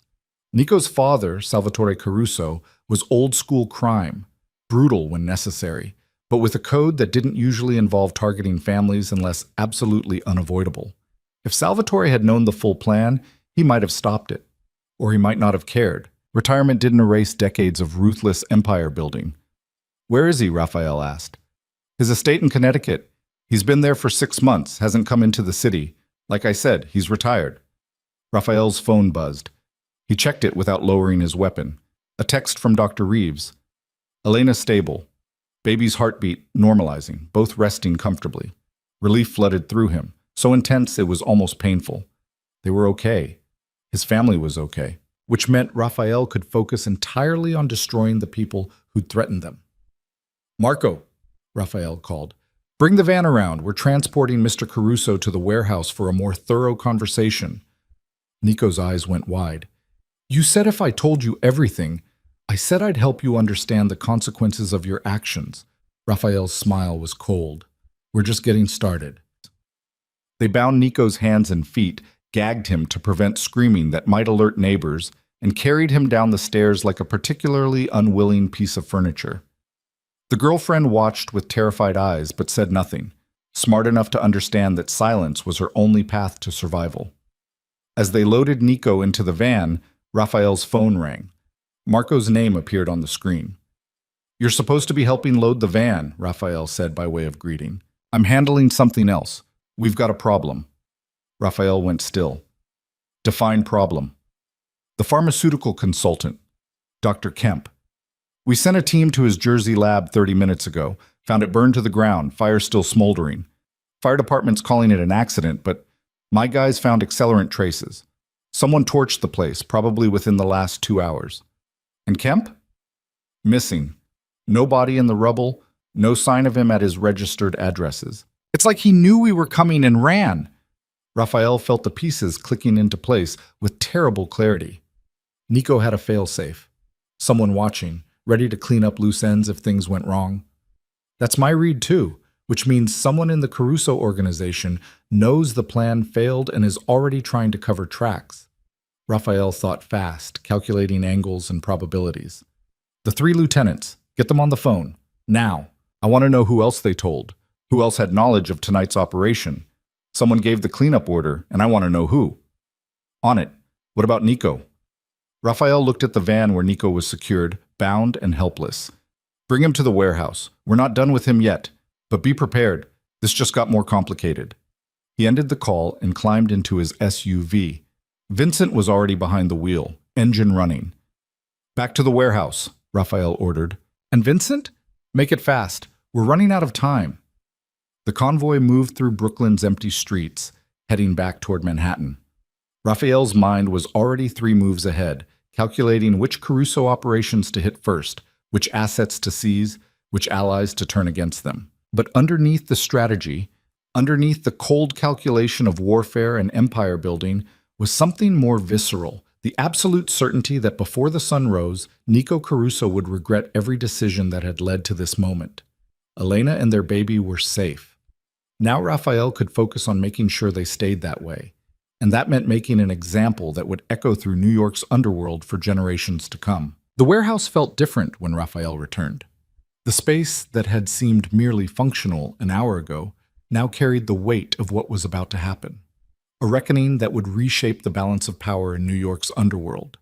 The overhead lights cast harsh shadows across concrete floors that had seen their share of violence, and the air itself seemed to hold its breath in anticipation. Nico was dragged from the van, still bound and gagged, his silk pajamas incongruous against the industrial brutality of his surroundings.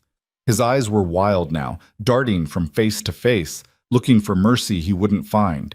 Raphael watched dispassionately as his men secured Nico to a chair in the central interrogation room, positioning him beneath a light that would make every expression, every lie, impossible to hide.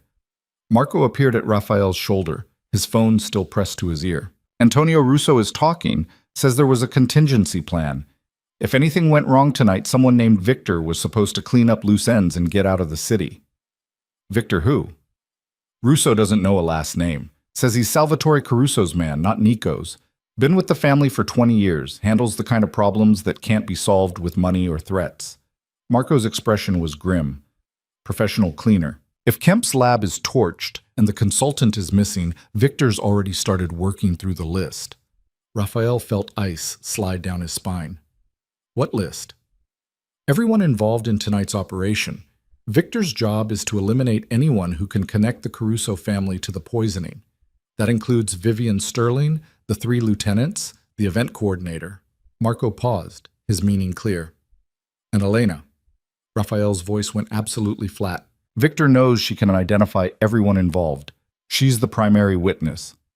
Which makes her the primary target, yes. Raphael was already moving, phone out, dialing the medical facility. It rang twice before Dr. Reeves answered, her voice professional but concerned. Raphael, is everything... I need to know Elena's security status right now. Vincent posted guards at every entrance. No one's come through except my staff, and they're all accounted for. What's wrong? There's a cleaner working for the Caruso family. Professional, experienced, and currently eliminating everyone connected to tonight's attack. Elena is on that list. He heard Reeves' sharp intake of breath. I'll lock down the facility immediately. No one in or out without your personal authorization. Not good enough. I'm sending reinforcements, 10 men, heavily armed. They'll be there in 15 minutes. Until then, I want Elena in the most secure room you have, with at least 3 guards inside with her at all times. Raphael, she's sleeping. Moving her could stress the baby. If Victor gets to her, there won't be a baby to stress. Raphael's voice cut like a blade. Move her now, Dr. Reeves. Wake her up gently, explain the situation, but get her somewhere secure. Do it now. Understood. Raphael ended the call and turned to Marco. Pull everyone we can spare from other operations. I want that medical facility locked down like a fortress. Victor tries to get in. I want him stopped with extreme prejudice. Already making calls. Marco was working his phone with practiced efficiency. But boss, we've got another problem. The 3 lieutenants, if Victor's cleaning house, they're targets too, and they're all here, in our custody. If Victor knows where we took them, then he might come here instead of the medical facility. Raphael nodded slowly, seeing the tactical advantage. Good. Let him come. We'll be ready. He strode into the interrogation room where Nico sat bound and helpless.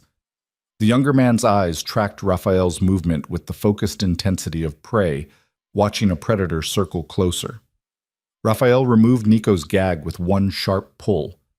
Nico gasped for air, coughing. You can't do this. Your father sent Victor. Raphael's voice was conversational, almost pleasant. Professional cleaner, been with your family for 20 years. Currently working through a kill list that includes everyone involved in tonight's attack, including you, I'd imagine. The color drained from Nico's face. That's not... My father wouldn't... Your father is old school, Nico. He understands that loose ends are liabilities. And right now, you're the biggest loose end of all. Raphael pulled up a chair, sitting down directly in front of Nico. You failed to kill Elena. You failed to cover your tracks. You're sitting in my warehouse, surrounded by my men, ready to tell me everything I want to know about your organization. From your father's perspective, you're not an heir anymore. You're a problem that needs solving. He wouldn't kill his own son. Wouldn't he? Raphael leaned back, studying Nico's face. How many men has your father eliminated over the years?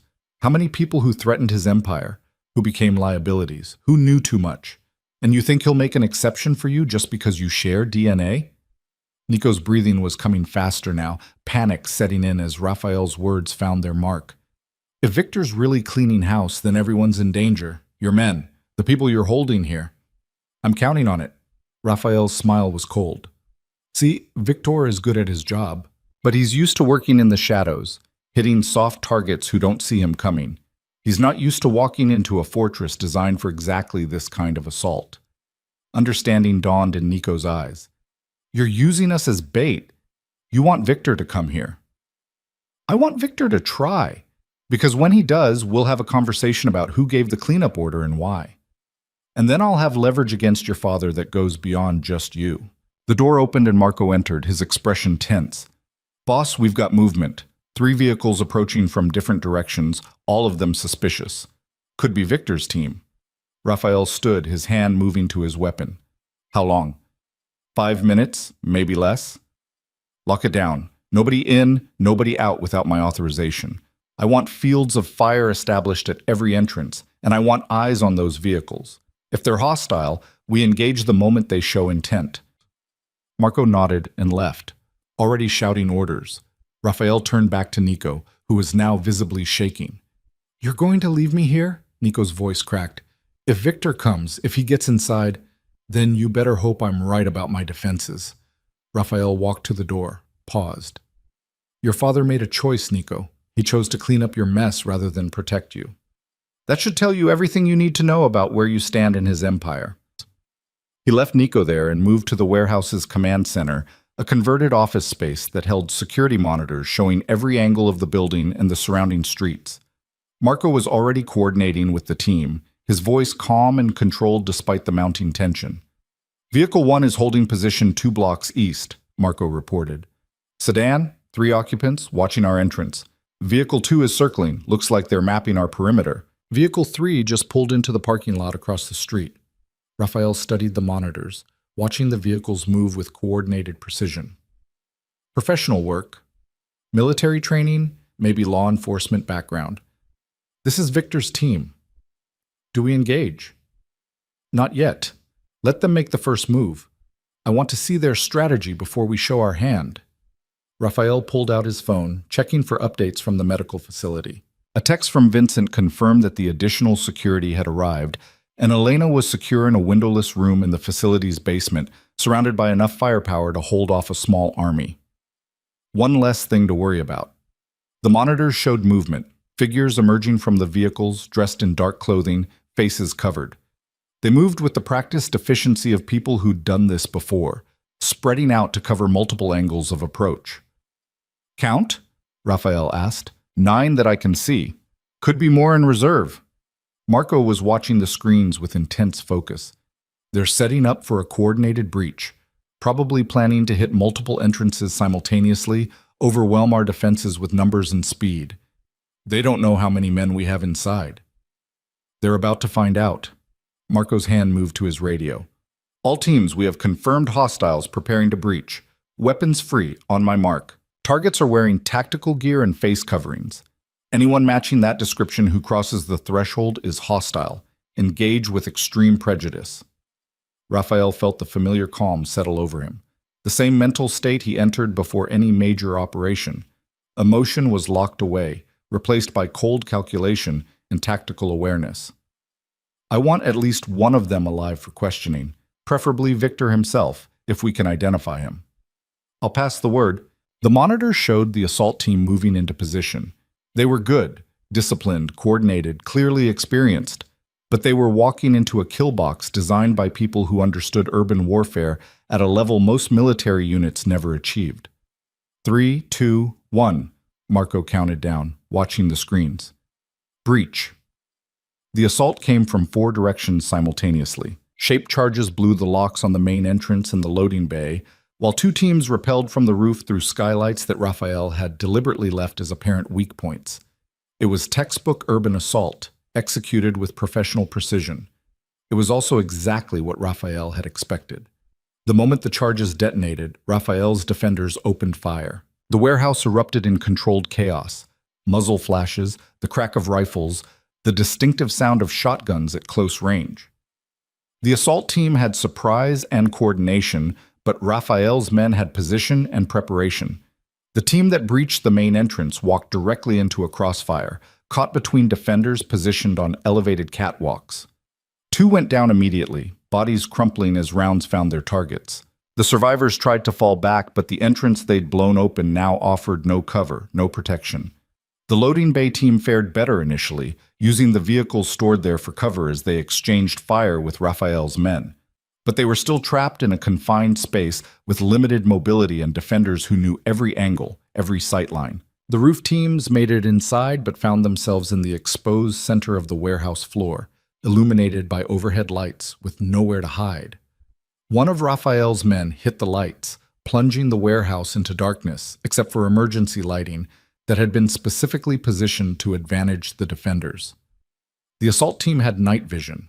Raphael could see the telltale green glow on the monitors, but night vision created its own blind spots, its own vulnerabilities. And Raphael's men had spent hours training in this exact space, learning to move in the dark, learning where every obstacle and advantage lay. The firefight lasted less than 3 minutes. When it was over, 7 members of the assault team were down, 5 dead, 2 wounded and disarmed. One had escaped back through the loading bay, and the final one, who'd been coordinating from Vehicle 3, drove off the moment it became clear the assault had failed. Marco was already moving, coordinating the cleanup. Secure the wounded, get medical attention, but keep them restrained. Collect all weapons and equipment. I want everything cataloged. And someone get me an ID on these people. Raphael walked onto the warehouse floor, stepping carefully around bodies and spent brass casings. The 2 wounded assailants had been zip-tied and were being attended to by one of Raphael's men who had EMT training. Both were young, maybe mid-20s, with the kind of hard eyes that came from seeing too much violence too early. "Which one of you is Victor?" Raphael asked, his voice carrying across the space. Neither answered. Raphael nodded to Marco, who pulled out a knife and held it casually, letting the overhead lights catch the blade. "My associate asked you a question. It would be wise to answer." One of the wounded men, dark hair, sharp features, a through-and-through gunshot wound in his shoulder, spat blood and glared up at Raphael. "Victor's not here. You think he'd risk himself on the initial assault? He's too smart for that." "Then who are you?" "Contractors, hired help. We don't know who we're working for, don't know why we're here. Just got paid to hit this location and extract a target." "Bullshit." Raphael crouched down, bringing himself eye level with the wounded man. "You moved like a professional unit. Coordinated assault, proper tactical formation, shaped charges placed exactly where they do the most damage. That's not contractor work. That's military or law enforcement training. So I'll ask again, who are you working for?"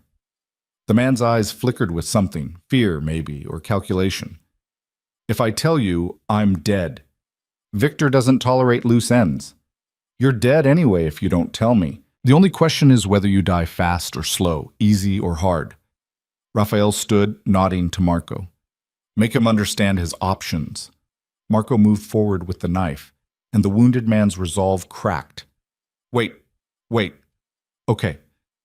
We're former military contractors. We all worked together in Syria and Afghanistan.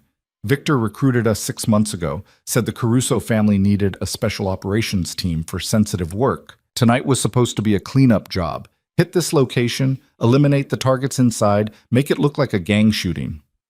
What targets specifically? 3 men named Antonio, Frank, and Sal. Also anyone else in the building who might have been at some charity event tonight. Victor said no witnesses, no exceptions. Raphael felt cold understanding settle in his chest. Salvatore Caruso wasn't just cleaning up loose ends, he was erasing the entire operation. Anyone who could connect the family to the poisoning was being systematically eliminated. Where's Victor now? The wounded man hesitated, weighing his loyalty against his survival instinct. Survival won. He has a secondary team hitting another location, some medical facility in Tribeca. That's where the primary target is. The woman who got poisoned. Elena. Raphael's phone was out before the man finished speaking, dialing Vincent. It rang once, twice, 3 times. On the 4th ring, Vincent answered, and Raphael could hear gunfire in the background. "We're under assault," Vincent shouted over the noise. "Professional team, maybe 6 shooters trying to breach the south entrance. We're holding them, but they're persistent. Where's Elena?" "Still secure in the basement. Dr. Reeves is with her, along with 3 guards. The attackers haven't made it past the ground floor yet." "Keep it that way. I'm sending additional support now." Raphael turned to Marco. "Take everyone we can spare and get to the medical facility. Victor's team is hitting it right now."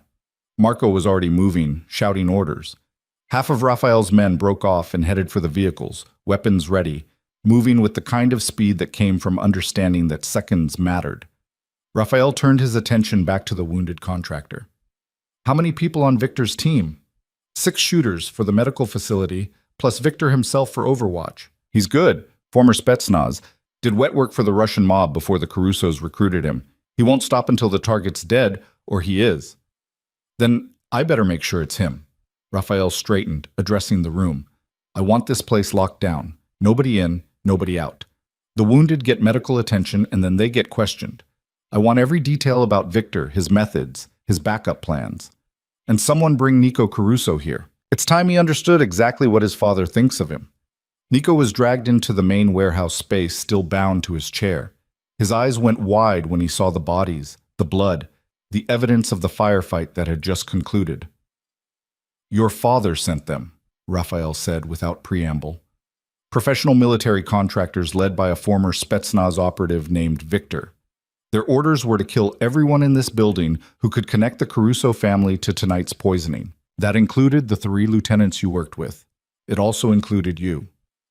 No. Nico was shaking his head frantically. No, my father wouldn't. There has to be a mistake. There's no mistake. Your father decided you were more of a liability than an asset. He sent Victor to clean up your mess, and that meant cleaning up you. Raphael pulled out his phone, opening the recording app. Now you have a choice, Nico. You can go down with your father's sinking ship, or you can help me make sure the right people pay for what happened tonight. What do you want? Everything. Every Caruso operation, every asset, every piece of leverage your family has built over the last 20 years. You're going to give me everything I need to dismantle your father's empire piece by piece. And in exchange, I'll make sure you live long enough to see him realize what his decision tonight cost him. Nico's resistance crumbled. Over the next 20 minutes, he talked. He gave Raphael access codes to encrypted files, locations of hidden assets, names of corrupted officials who were on the Caruso payroll. He outlined his father's entire operation with the desperate thoroughness of someone who knew cooperation was his only chance at survival. Raphael recorded it all, knowing that this information would give him leverage not just over the Caruso family, but over a dozen other organizations that did business with them. Nico wasn't just betraying his father, he was reshaping the entire power structure of New York's criminal underworld. Raphael's phone rang, Marco calling from the medical facility. Status, Raphael answered immediately. Victor's team is down. 3 dead, 2 in custody, 1 escaped. The escapee was wounded, won't get far. Victor himself wasn't among them. Best guess is he's falling back to regroup. Casualties on our side? 2 wounded, non-critical. Dr. Reeves and Elena are secure. The facility's holding. Relief flooded through Raphael, so intense it was almost painful. I'm coming there now. Maintain security protocols until I arrive. He ended the call and looked at Nico. You're coming with me. You're going to look Elena Marlowe in the eye and explain exactly why you tried to kill her and our child. And then you're going to help me make sure your father understands the consequences of his actions. They loaded Nico into the SUV, still bound but now gagged again to prevent any attempt at drawing attention during transport. Vincent drove with controlled aggression, weaving through early morning traffic that was just beginning to build as the city woke up. The medical facility looked like a war zone. Bullet holes pockmarked the south entrance. Windows were shattered, and security personnel moved with the heightened awareness of people who just survived combat.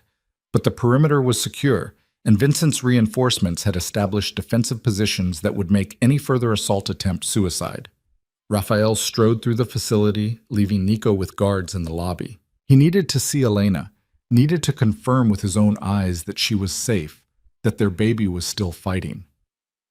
Dr. Reeves met him outside the basement security room. She looked exhausted, her scrub stained with someone's blood, hopefully not Elena's. She's okay, Reeves said before Raphael could ask. Shaken up, scared, but physically okay. The baby's heartbeat remained stable throughout the attack. Whatever toxin was used, she's metabolizing it successfully. Can I see her? She's been asking for you since the shooting started. The security room was small, windowless, and reinforced with enough steel and concrete to withstand anything short of a direct missile strike. Elena sat on a cot in the corner, wrapped in blankets, her face pale, but her eyes sharp and aware. The moment she saw Raphael, she stood up, and he crossed the distance between them in 3 strides. He pulled her into his arms, feeling her shake against him, feeling the realness of her, the proof that she'd survived. I'm okay, she whispered against his chest. We're both okay. Raphael held her tighter, his hand moving to her abdomen, feeling for any sign of their child. I'm so sorry. I should have anticipated this, should have had better security. Raphael, stop! Elena pulled back enough to look up at him. You couldn't have known they'd send a professional kill team. You got here in time, we're safe. For now. Victor's still out there, and as long as he is, you're in danger. Then find him. Elena's voice was steady, determined. Find him and everyone else involved. Make sure they can never do this again. Raphael cupped her face in his hands, studying her eyes. The fear was there, but so was something else, a hardness that hadn't been there before. Tonight had changed her, had burned away whatever innocence remained and replaced it with the cold understanding that came from being targeted, hunted, marked for death. She was becoming what she needed to be to survive in his world. And Raphael wasn't sure if that made him proud or heartbroken. "I have Nico Caruso upstairs," he said quietly. "He's ready to give us everything we need to destroy his father's organization. But before we proceed, I need to know, do you want to face him? Do you want to hear why he did this?" Elena's expression went cold. "Yes. I want to look him in the eye when he explains why he tried to kill our baby." Raphael led her upstairs, his hand never leaving the small of her back. The guards brought Nico into a conference room, forcing him into a chair. When the gag was removed, he immediately started babbling. "I'm sorry. I'm so sorry. I didn't know about the baby. I swear I didn't know." "Quiet." Elena's voice cut through Nico's panic like a scalpel. She walked to stand directly in front of him, and Raphael saw Nico flinch at whatever he saw in her eyes. "You poisoned me," Elena said, her voice absolutely level. "You paid Vivian Sterling to identify me. You coordinated with a pharmaceutical consultant to create a toxin. You arranged for a waiter to serve it to me specifically. And you did all of this to send a message to Raphael, to prove that you could reach his family, to demonstrate power." "I thought it would just make you sick," Nico said desperately. "I thought—" "I don't care what you thought." Elena's hand moved to her abdomen, protective and possessive. "You tried to kill my child. You tried to kill me. And then when it failed, your father sent a team to finish the job. So now I want you to tell me everything. I want every name, every detail, every person who helped you. And I want it on record so that when this goes to trial, when your entire organization falls apart, everyone knows exactly who's responsible." Nico looked at Raphael, as if hoping for rescue. Raphael's expression was stone. "Answer her questions. All of them. And Nico, if you lie even once, if you try to protect anyone involved in this, I'll make sure Victor's team looks merciful compared to what I do to you." What followed was a complete dismantling of the conspiracy. Nico gave names, dates, locations.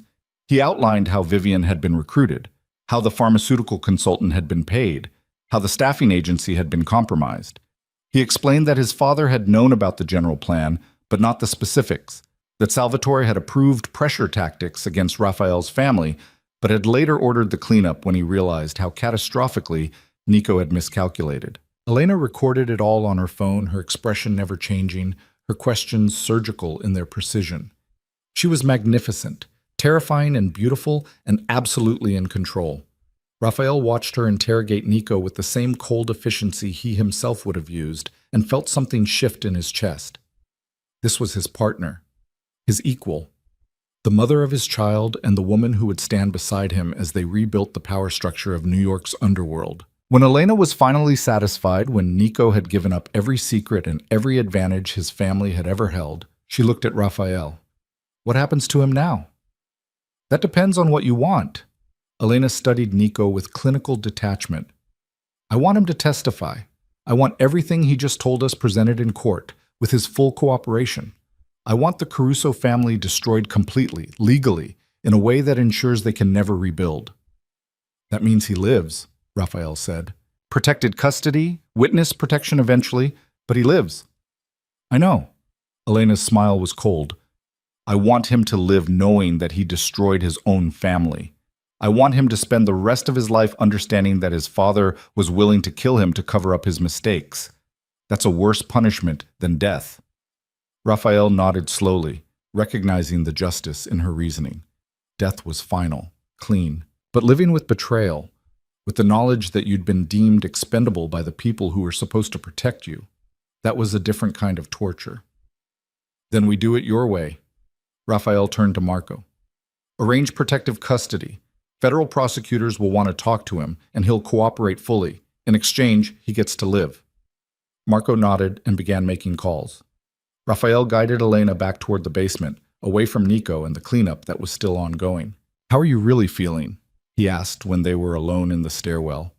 "Angry, scared, determined." Elena leaned against the wall, one hand on her abdomen. "Our baby's fighting, Raphael. I can feel it. This tiny person who won't give up, who survived poison and stress and everything thrown at them. We have to be as strong as they are. We will be. Raphael pulled her close again, pressing his lips to her forehead. I'm going to find Victor. I'm going to find everyone involved in this. And I'm going to make sure you and our baby are never in danger again. I believe you.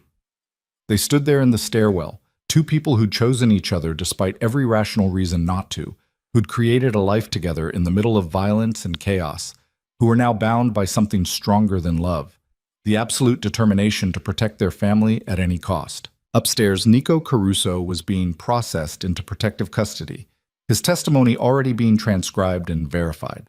Across the city, Marco's teams were moving on Caruso assets, seizing properties, turning allies, dismantling an empire that had taken decades to build. And somewhere in the shadows, Victor was planning his next move, unaware that he'd already lost, that Elena Marlowe had survived his best attempt, and that Rafael Moretti was coming for him with the kind of focused vengeance that would make the name Victor synonymous with failure in the circles where such things mattered.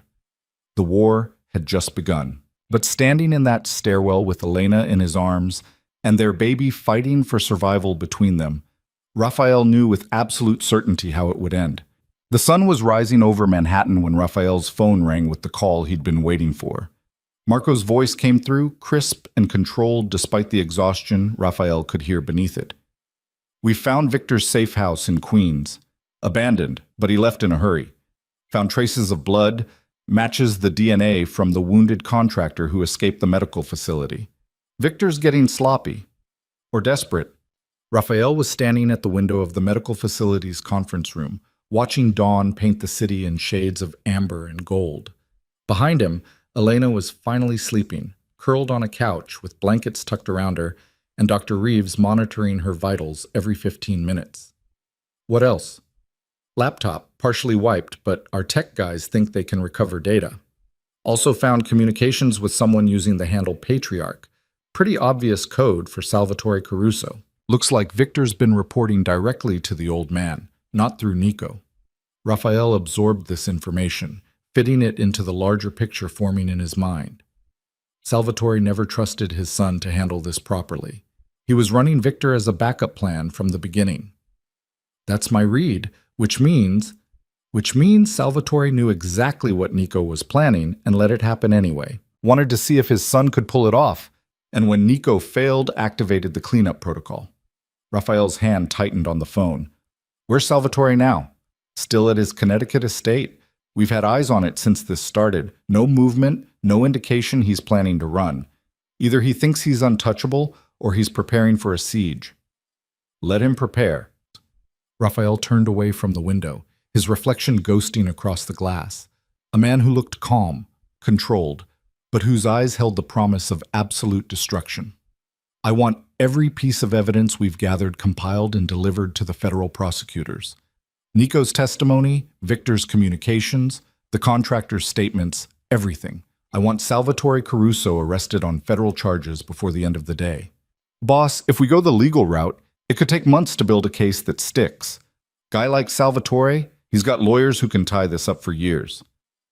I'm not interested in months or years, Marco. I'm interested in sending a message. Rafael's voice went cold. Salvatore Caruso tried to kill my family. He sent a professional killer after Elena while she was carrying my child. He orchestrated a conspiracy that nearly cost me everything that matters. The legal system can have what's left of him after I'm done. There was a pause on the other end of the line. What do you need from me? Coordinate with the federal prosecutors. Give them everything they need to make arrests.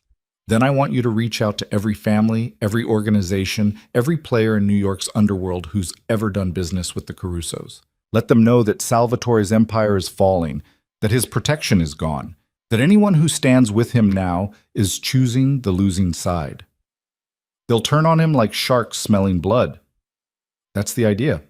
Rafael checked his watch. 6:47 a.m. In less than 12 hours, the entire power structure of the city would shift. And Marco? I want a meeting with Salvatore.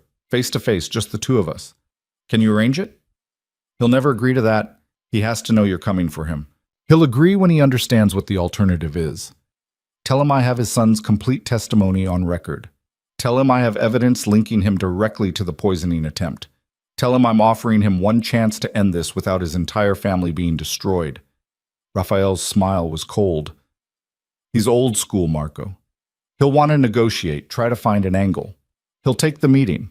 And when he does, then Salvatore Caruso and I are going to have a conversation about consequences." Raphael ended the call and returned to the couch where Elena slept. Dr. Reeves looked up from checking the monitors, her expression cautiously optimistic. "Her vitals are stabilizing," Reeves said quietly. "Blood pressure's back to normal. Fetal heart rate is strong. Whatever toxin was used, her body's clearing it efficiently. I think she's going to be okay." "And the baby?" "Too early to know for certain, but all indicators are positive.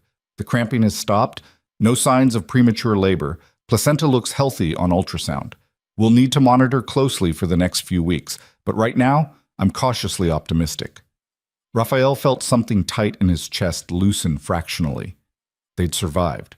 Elena and their baby had survived, and now he could focus entirely on making sure the people responsible understood exactly what that survival had cost them. Elena stirred, her eyes opening slowly. When she saw Raphael, she smiled, tired and fragile, but genuine. "What time is it?" "Almost 7. You should sleep more." "I've been sleeping for hours." She pushed herself upright, one hand automatically moving to her abdomen. "Have you slept at all?" "I'll sleep when this is finished." Elena studied his face with the kind of knowing attention that came from months of learning to read his moods, his tells, the small signs that indicated what he was planning. "You're going after Salvatore Caruso." It wasn't a question. Raphael sat beside her, taking her hand. "He ordered the hit on you. He sent Victor to finish what Nico started. As long as he's alive and free, you're in danger." "Then end it." Elena's voice was steady, certain. "Do whatever you need to do to make sure our baby is safe. It's going to get ugly. The kind of ugly that makes the news, that draws federal attention, that could complicate our lives for a long time." "Our lives are already complicated, Raphael. We're having a baby together while you run a criminal empire. Nothing about this is simple." She squeezed his hand. "But I'd rather deal with complicated and safe than simple and dead." Raphael lifted her hand to his lips, pressing a kiss to her knuckles. "When this is over, when Salvatore and Victor and everyone else involved is dealt with, we need to talk. Really talk. About what comes next. About how we raise this child. About what kind of life we want to give them." "I already know what kind of life I want to give them," Elena said quietly. "One where they're protected, loved, and taught that family is everything. One where they understand that their father is dangerous but honorable, that he keeps his word and protects what's his. One where they grow up knowing they're wanted, even if they weren't planned." "You make it sound almost normal." "Nothing about us is normal. But that doesn't mean it can't be good." Elena leaned against his shoulder, and Raphael wrapped his arm around her, holding her close. "How long until you have to leave?" "Few hours." Marco's arranging the meeting with Salvatore, coordinating with federal prosecutors, making sure all the pieces are in place. "Then stay with me until you have to go. Just stay." So Raphael stayed, holding Elena while she drifted back to sleep, watching the monitors that showed their baby's heartbeat, steady and strong and fighting. He thought about the life they were creating, about the impossible balancing act of raising a child in a world built on violence and power. But he also thought about Elena's strength, about the way she'd faced down Nico without flinching, about her absolute determination to protect their baby. She was right. Nothing about their life was normal, but together, maybe they could build something good anyway. His phone buzzed with a text from Marco.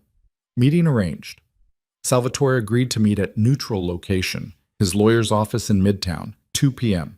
He's bringing 2 bodyguards. You can bring 2 as well. Federal agents will be standing by to make arrests once the meeting concludes. Raphael texted back a confirmation, then made a second call. This one to his own lawyer, a sharp-eyed woman named Catherine Mills, who specialized in navigating the gray areas between legal and illegal, between business and crime.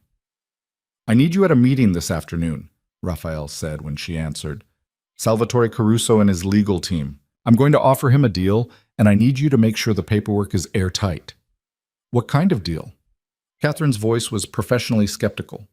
She'd been Raphael's lawyer for 6 years and had learned to be suspicious of any arrangement that sounded too good to be true. Salvatore provides a full confession to federal prosecutors, implicating everyone in his organization who was involved in the poisoning attempt. He pleads guilty to all charges, accepts whatever sentence the court hands down. In exchange, I don't dismantle his legitimate business holdings, and his family gets to keep their wealth and status. He'll never agree to that. You're asking him to destroy his own empire. His empire is already destroyed. I have his son's testimony, his cleaner's communications, and enough evidence to put him away for the rest of his life. The only question is whether he takes everyone down with him or protects what's left of his family. Raphael's voice went cold. And Catherine, if he doesn't take the deal, I want you to file civil suits against every Caruso asset, every business, every property. I want them buried in legal action until there's nothing left but bankruptcy and ruin. Understood. I'll have the paperwork ready by 2. The hours between dawn and the meeting passed in a strange, suspended tension. Elena woke again around noon, stronger now, and insisted on eating something despite the nausea that still lingered. Dr. Reeves ran another ultrasound, confirming that the baby was stable, that Elena's body was healing. You're going to need bed rest for at least a week, Reeves said, studying the monitor.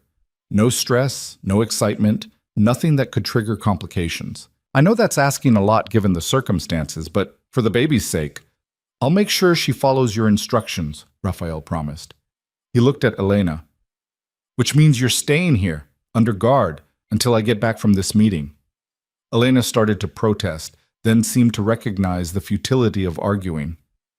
Fine, but Raphael, come back to me. Come back to us. Always. At 1:30 p.m., Raphael left the medical facility with Vincent and Marco flanking him. They drove to Midtown in the armored SUV, each of them armed and ready for the possibility that this meeting was a trap, that Salvatore might try one final desperate move. But the lawyer's office was exactly what it appeared to be. A neutral space in a high-rise building with security protocols that prevented weapons and ensured that any violence would bring immediate law enforcement response. Smart choice on Salvatore's part, though it wouldn't save him from what was coming. Salvatore Caruso was waiting in a conference room on the 40th floor. He was older than Raphael had expected, maybe 70, with the kind of weathered face that came from decades of hard living and harder decisions. His eyes were still sharp, though, calculating and cold as they took in Raphael's entrance. Raphael Moretti, Salvatore said, his voice carrying the faint rasp of a lifelong smoker. You've caused me a significant amount of trouble in the last 24 hours. Your son caused the trouble when he tried to poison my fiancée. Raphael sat across from him, Catherine Mills taking the seat beside him while Marco stood at the door. I'm just dealing with the consequences. Elena Marlowe. Salvatore's expression didn't change. I heard she survived. Unfortunate that. Would have been cleaner if the plan had worked. Raphael felt rage spike hot and immediate, but he controlled it, channeling it into cold calculation. You just confessed to conspiracy to commit murder. My lawyer's recording this conversation, and there are federal agents waiting outside ready to make arrests. I'm 73 years old, Raphael. I've been in this business for 50 years. You think I'm afraid of prison? Salvatore leaned back, studying Raphael with the kind of assessment that came from decades of evaluating opponents. I'm more interested in understanding what you want. You could have had me killed a dozen different ways by now. Instead, you arranged a meeting. So what's the play? The play is simple. You confess to everything: the poisoning attempt, the cleanup operation, the use of Victor and his team. You implicate everyone in your organization who was involved. You plead guilty and accept whatever sentence the court hands down. And in exchange, your family keeps their legitimate holdings. Your wife, your daughter, your grandson. They maintain their wealth and status. They're not dragged through the mud of a public trial or targeted by every enemy you've ever made who sees an opportunity for revenge. Salvatore was quiet for a long moment, his eyes never leaving Raphael's face. You're offering to protect my family if I fall on my sword. I'm offering you a chance to do the honorable thing, to take responsibility for your actions instead of letting your loved ones pay the price. Raphael leaned forward. Your son was willing to testify against you, Salvatore. He gave me everything. Access codes, asset locations, names of everyone in your organization. He betrayed you completely because he knew you sent Victor to kill him. So the question is, are you going to be less honorable than Nico? Something flickered across Salvatore's face. Pain, maybe, or recognition. Nico always was weak. I should have seen it sooner, should have prepared better succession plans. Nico was desperate and stupid, but you're the one who ordered his death when he failed. You're the one who decided cleanup was more important than family. Raphael's voice went hard. So don't talk to me about weakness when you were willing to murder your own son to cover your mistakes. It wasn't personal, it was business. Everything is personal when it involves family. Raphael pulled out his phone, opening the recording of Nico's confession. Listen to this. Listen to your son explain how he tried to kill Elena because he thought it would make him worthy of your respect. Listen to him break down when he realizes you sent assassins to eliminate him. Raphael played the recording, and Salvatore's expression went carefully blank as he listened to Nico's voice explaining the conspiracy, admitting his failures, begging for protection from his own father's cleanup team. When it finished, the conference room was silent, except for the ambient noise of the city 40 floors below. You've made your point, Salvatore said finally. What guarantee do I have that you'll honor this deal? You have my word, and unlike your son, unlike Victor, unlike everyone in your organization who failed you, when I give my word, I keep it. Raphael nodded to Catherine, who slid a document across the table. This contract outlines the terms. You confess, you plead guilty, you accept sentencing. In exchange, all Caruso family assets held in legitimate trusts, your wife's properties, your daughter's investments, your grandson's education fund, remain untouched. No civil suits, no asset seizure beyond what the federal government takes as part of your sentence. Salvatore picked up the document, reading through it with the careful attention of someone who understood that details mattered. His lawyer leaned in, whispering urgently, but Salvatore waved him off. If I refuse, then I destroy everything, Raphael said simply. Every business, every asset, every connection your family has built over 3 generations. I tie everything up in legal action until your legitimate holdings are worthless. I make sure every enemy you've ever made knows your organization is vulnerable, and I ensure that your family spends the rest of their lives looking over their shoulders, wondering when someone will come for revenge. You'd wage war on an old man's legacy. You tried to kill my child. There's nothing I wouldn't do to make sure you pay for that. Raphael's voice was absolutely level. The only question is whether you pay alone or take your entire family down with you. Salvatore looked at his lawyer, then back at Raphael. Something in his expression shifted, not quite surrender, but acknowledgement of reality. He'd played the game for 50 years, had won more often than he'd lost. But this time, he'd miscalculated. This time, he'd targeted someone who fought with the same ruthlessness Salvatore himself had once possessed. I want assurances about my grandson. He's 15, clean, doesn't know anything about the family business. I want him protected from any fallout. Done. He stays in school, goes to college, lives whatever life he chooses. He's not responsible for your choices. And my daughter? She runs several legitimate charities, does real good in the community.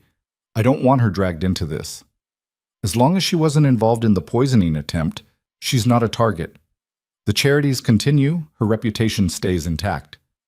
Salvatore nodded slowly, then picked up a pen. His hand shook slightly as he signed the document, but the signature was clear and legally binding. You're a ruthless man, Raphael Moretti. I can respect that, even if I hate what it's cost me. I'm a man who protects his family, same as you claimed to be, before you decided power was more important than blood. Raphael took the signed document and handed it to Catherine, who immediately made copies. Then he pulled out his phone and sent a text to the federal agents waiting outside. Within 5 minutes, agents entered the conference room with weapons drawn and badges displayed. Salvatore stood calmly, offering his wrists for the handcuffs, his expression resigned but not defeated. One last thing, Salvatore said as the agents read him his rights. Victor's still out there. He won't stop just because I'm arrested. He's old school, takes contracts seriously. You'll need to deal with him separately. I intend to. Raphael watched as Salvatore was led away, This man who'd built an empire and lost it in a single night because he'd underestimated the lengths Raphael would go to protect Elena and their child. Marco appeared at Raphael's shoulder. Federal prosecutors have the evidence. They're moving on the rest of the organization now. Arrests happening across the city. The Caruso empire is falling apart as we speak. And Victor? Still in the wind. But we've got every informant, every contact working to find him. He can't hide forever. Raphael nodded, calculating his next moves. Victor was the last loose end, the final threat that needed to be eliminated before Elena and the baby would truly be safe. His phone rang. An unknown number. Raphael answered cautiously. Yes? Raphael Moretti. The voice was accented, Russian or Eastern European, cold and professional. My name is Victor. We should talk. Raphael's hand tightened on the phone. I'm listening. I've been watching the news. Salvatore Caruso arrested, his organization dismantled, federal agents seizing assets across the city. Very impressive work. Very thorough. There was a pause. I'm a professional, Mr. Moretti. I take contracts seriously, but I'm also a pragmatist.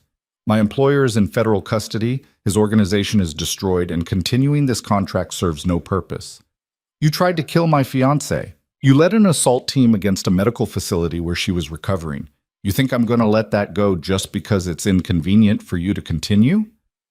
I think you're a smart man who understands that continued conflict benefits neither of us. I'm offering you a deal. I leave New York permanently, disappear, never take another contract against you or your family.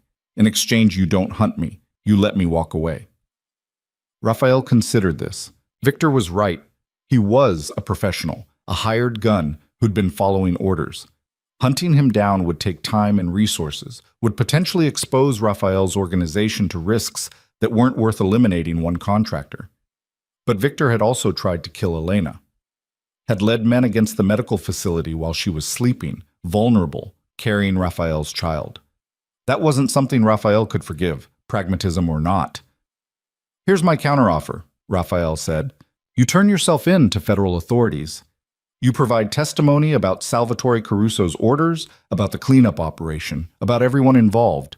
You cooperate fully with prosecutors, and in exchange, I make sure you live long enough to serve whatever sentence you receive. Victor laughed, the sound cold and humorless. You want me to confess to attempted murder, to trade my freedom for a prison cell. I want you to face consequences for your actions. Same as Salvatore, same as Nico, same as everyone else who thought they could target my family without repercussions. And if I refuse, then I hunt you. I use every resource at my disposal, every contact, every advantage. I find you, Victor, and when I do, we have a very different kind of conversation, one that doesn't end with you walking away. The line was quiet for a long moment. Raphael could hear Victor breathing, calculating odds, weighing options. He was a professional, which meant he understood when a situation was untenable. You're asking me to trust that you'll keep your word, Victor said finally. That you won't have me killed in prison, won't arrange for an accident. I'm giving you my word that you'll serve your sentence and nothing more. No arranged accidents, no prison violence. You cooperate. You testify. You live. That's the deal. Another pause. I need 24 hours to consider. You have 6. After that, I assume you've chosen the hard way, and I start hunting. Raphael ended the call and looked at Marco. Track that call. I want to know where he was when he made it. Already on it. Tech team's triangulating now. Raphael's phone rang again. This time, Dr. Reeves. Raphael, you need to get back here. Elena's having contractions. The world narrowed to a single point of focus. How bad? Regular, 5 minutes apart. Her body's under stress from everything that's happened, and it's triggering early labor. I'm doing everything I can to stop it, but Reeves' voice was strained. Raphael, she's only 4 months pregnant. If we can't stop this, the baby won't survive. Raphael was already moving, Marco and Vincent falling in behind him as they raced for the elevator. The drive to the medical facility was a blur of traffic and adrenaline, Vincent pushing the SUV to its limits, while Raphael sat in the back seat trying to control the fear that threatened to overwhelm him. They'd survived the poisoning. They'd survived Victor's assault team. They'd dismantled the Caruso empire and put Salvatore in federal custody. But none of that would matter if Elena lost the baby now. if the stress and trauma of the last 24 hours cost them the life they'd created together. The medical facility was on full alert when Raphael arrived. Dr. Reeves met him at the entrance, her expression grim but controlled. She's stable for now. The contractions have slowed with medication, but her body's on the edge. Any more stress, any more trauma, and we won't be able to stop it. Let me see her. Elena was in a hospital bed, hooked up to monitors and IVs, her face pale and drawn. But her eyes were fierce when they met Raphael's, determined and absolutely refusing to surrender. "The baby's still fighting," she said before Raphael could speak. "Dr. Reeves says we have a chance if we can keep the contraction stopped for the next few hours. Let my body stabilize." Raphael took her hand, threading his fingers through hers. "Then that's what we do, whatever it takes." "Did you get Salvatore?" "In federal custody. Signed a full confession implicating everyone involved. The Caruso organization is finished." "And Victor?" "Called me. Wants to negotiate a deal. I gave him 6 hours to turn himself in or I start hunting him." Raphael pressed her hand to his lips. "But right now, none of that matters. The only thing that matters is you and our baby." Elena's hand tightened on his. "Raphael, if something happens, if I can't hold on, don't." Raphael's voice was rough. "Don't say it. You're going to be fine. The baby's going to be fine. We've survived everything else. We'll survive this too." The next 6 hours were the longest of Raphael's life. He sat beside Elena's bed, holding her hand, watching the monitors that tracked contractions and fetal heartbeat and a dozen other metrics that Dr. Reeves monitored with intense focus. The contractions came and went, never quite stopping, but never quite progressing either. Elena's body caught in a liminal space between crisis and recovery.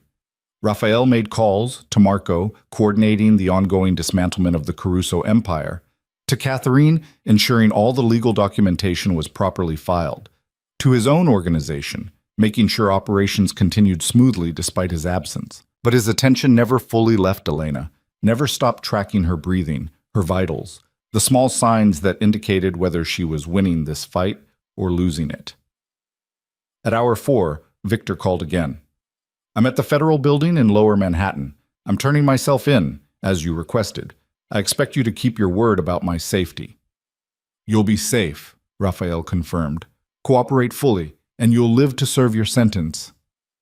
"I'm a man of my word, Mr. Moretti. I hope you are as well." The call ended, and Raphael felt one more piece of the puzzle click into place. Victor was neutralized. Salvatore was in custody. Nico was in protective custody preparing to testify, and the entire Caruso organization was falling apart under the combined weight of federal prosecution and Raphael's strategic dismantlement. The only thing left was for Elena and the baby to survive. At hour 6, the contractions finally stopped. Dr. Reeves ran another ultrasound, her expression shifting from concern to cautious relief. "The baby's heartbeat is stabilizing, no signs of distress. I think we're out of immediate danger." Elena sagged against the pillows, exhaustion and relief washing over her in equal measure. "We made it." "You made it," Raphael corrected, his hand still holding hers. "You fought for our baby when your body was trying to give up. You're stronger than I ever imagined." "I had good motivation." "Nipa." Elena managed a tired smile. "Someone once told me that family is everything, that protecting the people you love is worth any cost. I'm starting to understand what that means." Over the next 3 days, Elena's condition continued to improve. The toxin cleared completely from her system, the contractions didn't return, and the baby's heartbeat remained strong and steady. Dr. Reeves finally cleared her to leave the medical facility, though with strict instructions for bed rest and reduced stress. "I know that's asking the impossible given your circumstances," Reeves said as she signed the discharge papers, "but for the baby's sake, try to keep things as calm as possible for the next few weeks."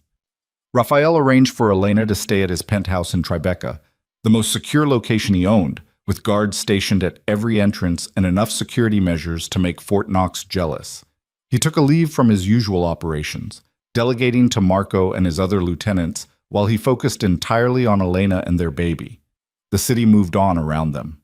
Salvatore Caruso's trial began, with Nico testifying against his own father in proceedings that dominated the news cycle for weeks. Victor provided corroborating testimony. detailing the cleanup operation in Salvatore's direct orders. The federal case was airtight, ironclad, the kind of prosecution that ended with life sentences and the complete destruction of everything the Caruso family had built. Vivian Sterling, the event coordinator, and the 3 Caruso lieutenants all took plea deals in exchange for testimony. The pharmaceutical consultant, Dr. Kemp, was found in a hotel in Atlantic City and arrested without incident. Every person involved in the poisoning attempt faced consequences, their lives upended by the decision to target Raphael's family. And through it all, Elena rested and healed and grew stronger. Her abdomen began to show the unmistakable curve of pregnancy, their baby growing despite everything that had tried to stop it. Raphael found himself obsessed with that curve, with the physical proof that they'd survived, that the life they'd created was thriving. 8 weeks after the charity gala, Dr. Reeves performed another ultrasound. "Fetal development is right on track," she announced, smiling for the first time since the crisis began. "Strong heartbeat, good growth, no signs of lasting damage from the toxin exposure. I'd say we're officially out of the danger zone." Elena cried when she heard the news, tears of relief and joy streaming down her face. Raphael held her while she sobbed, his own eyes suspiciously wet, his hand resting on her abdomen where their baby, their daughter, the ultrasound had revealed, was safe and growing. "We need to name her," Elena said when she could speak again. "She fought so hard to survive. She deserves a name that honors that." "What about Vera?" Raphael suggested. "It means faith, truth. Seemed appropriate for someone who proved that truth and faith can survive even when everything else falls apart." "Vera Moretti." Elena tested the name, smiling. "I love it. It's perfect." The trial concluded 3 months after the poisoning attempt. Salvatore Caruso was sentenced to life in prison without possibility of parole. Nico received a lighter sentence in exchange for his cooperation, 15 years, with parole possible after 10. Victor got 25 years. The others received varying sentences based on their level of involvement and cooperation. The Caruso empire was officially dismantled, its assets seized, its operations absorbed by other organizations, or shut down entirely. The power vacuum created opportunities that Raphael was uniquely positioned to exploit, expanding his own influence while maintaining the legitimacy that had always separated him from pure criminals like Salvatore. But more than empire building, more than power consolidation, Raphael focused on preparing for Vera's arrival. He converted one of the penthouse bedrooms into a nursery, working with Elena to choose colors and furniture and all the small details that transformed a room into a sanctuary.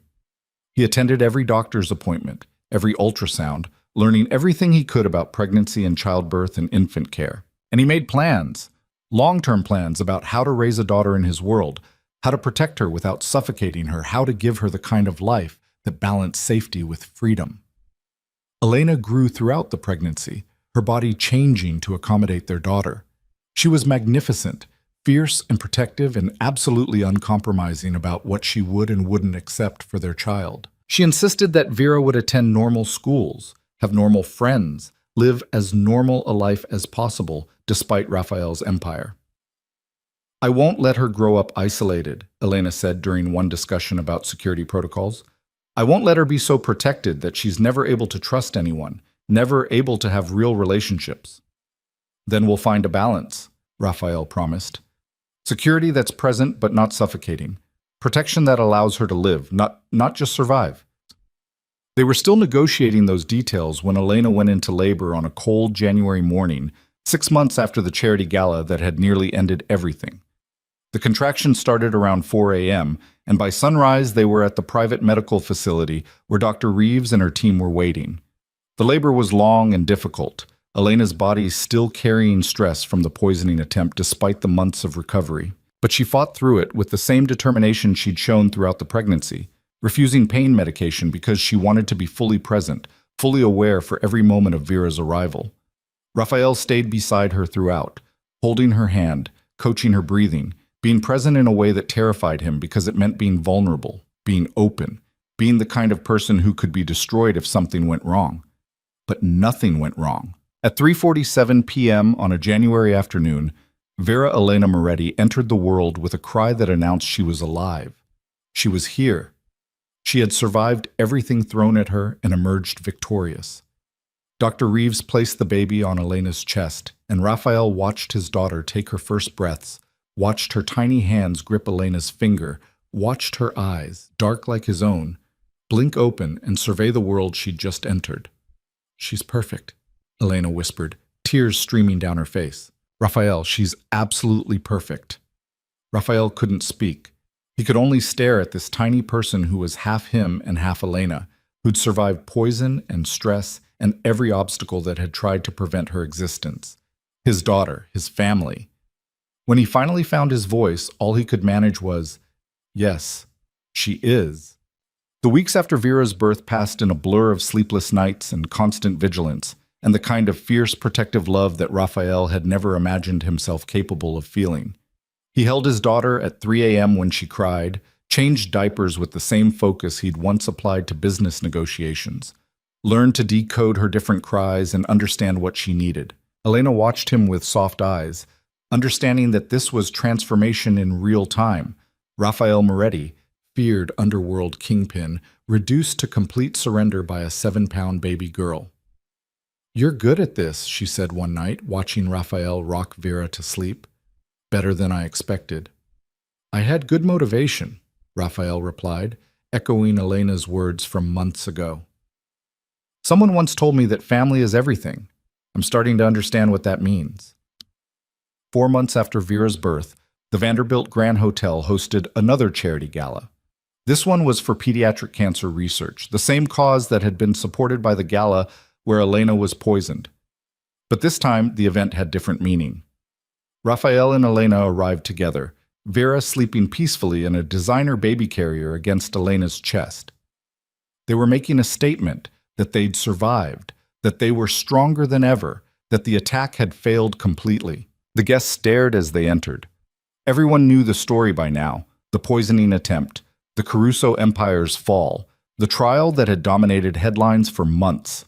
They knew that Raphael Moretti had dismantled one of New York's most powerful crime families in retaliation for an attack on his family. And they understood, watching him move through the ballroom, with Elena at his side and their daughter sleeping peacefully against her chest, that Raphael Moretti was no longer just a powerful crime lord. He was a father, a family man, someone who would quite literally burn the world down to protect the people he loved. Elena held Raphael's arm as they moved through the crowd, and she felt the shift in how people responded to them. They weren't just a couple anymore. They were a unit, a family, something that commanded respect and fear in equal measure. "How does it feel?" Raphael murmured as they paused near the champagne fountain where everything had begun. "Victorious," Elena replied, looking down at Vera's sleeping face. "We survived, Raphael. We fought, we protected what mattered, and we survived." "We did more than survive. We won." Raphael pressed a kiss to Elena's temple, then to Vera's soft baby hair. "We built something worth protecting, something worth fighting for." The gala continued around them, music playing, champagne flowing, New York's elite celebrating and networking and pretending that the violence of 4 months ago hadn't fundamentally changed the city's power structure. But Raphael and Elena stood apart from it all, focused entirely on their daughter and each other. Later, after they'd made their appearance and fulfilled their social obligations, they returned to the penthouse. Raphael carried Vera while Elena walked beside him, both of them exhausted but content. In the nursery they'd built together, Raphael placed Vera in her crib, watching her sleep with the same intense focus he'd once reserved for business deals and power plays. Elena wrapped her arms around him from behind, resting her head against his back. "I love you," she said quietly. "I never said it before, never let myself say it because it felt too big, too overwhelming. But I'm saying it now. I love you, Raphael Moretti. I love the life we've built together." Raphael turned in her arms, cupping her face in his hands. "I love you too. More than I thought I was capable of loving anyone. You and Vera, you're everything that matters." They stood there in the nursery, holding each other while their daughter slept, two people who'd survived attempted murder and emerged stronger for it.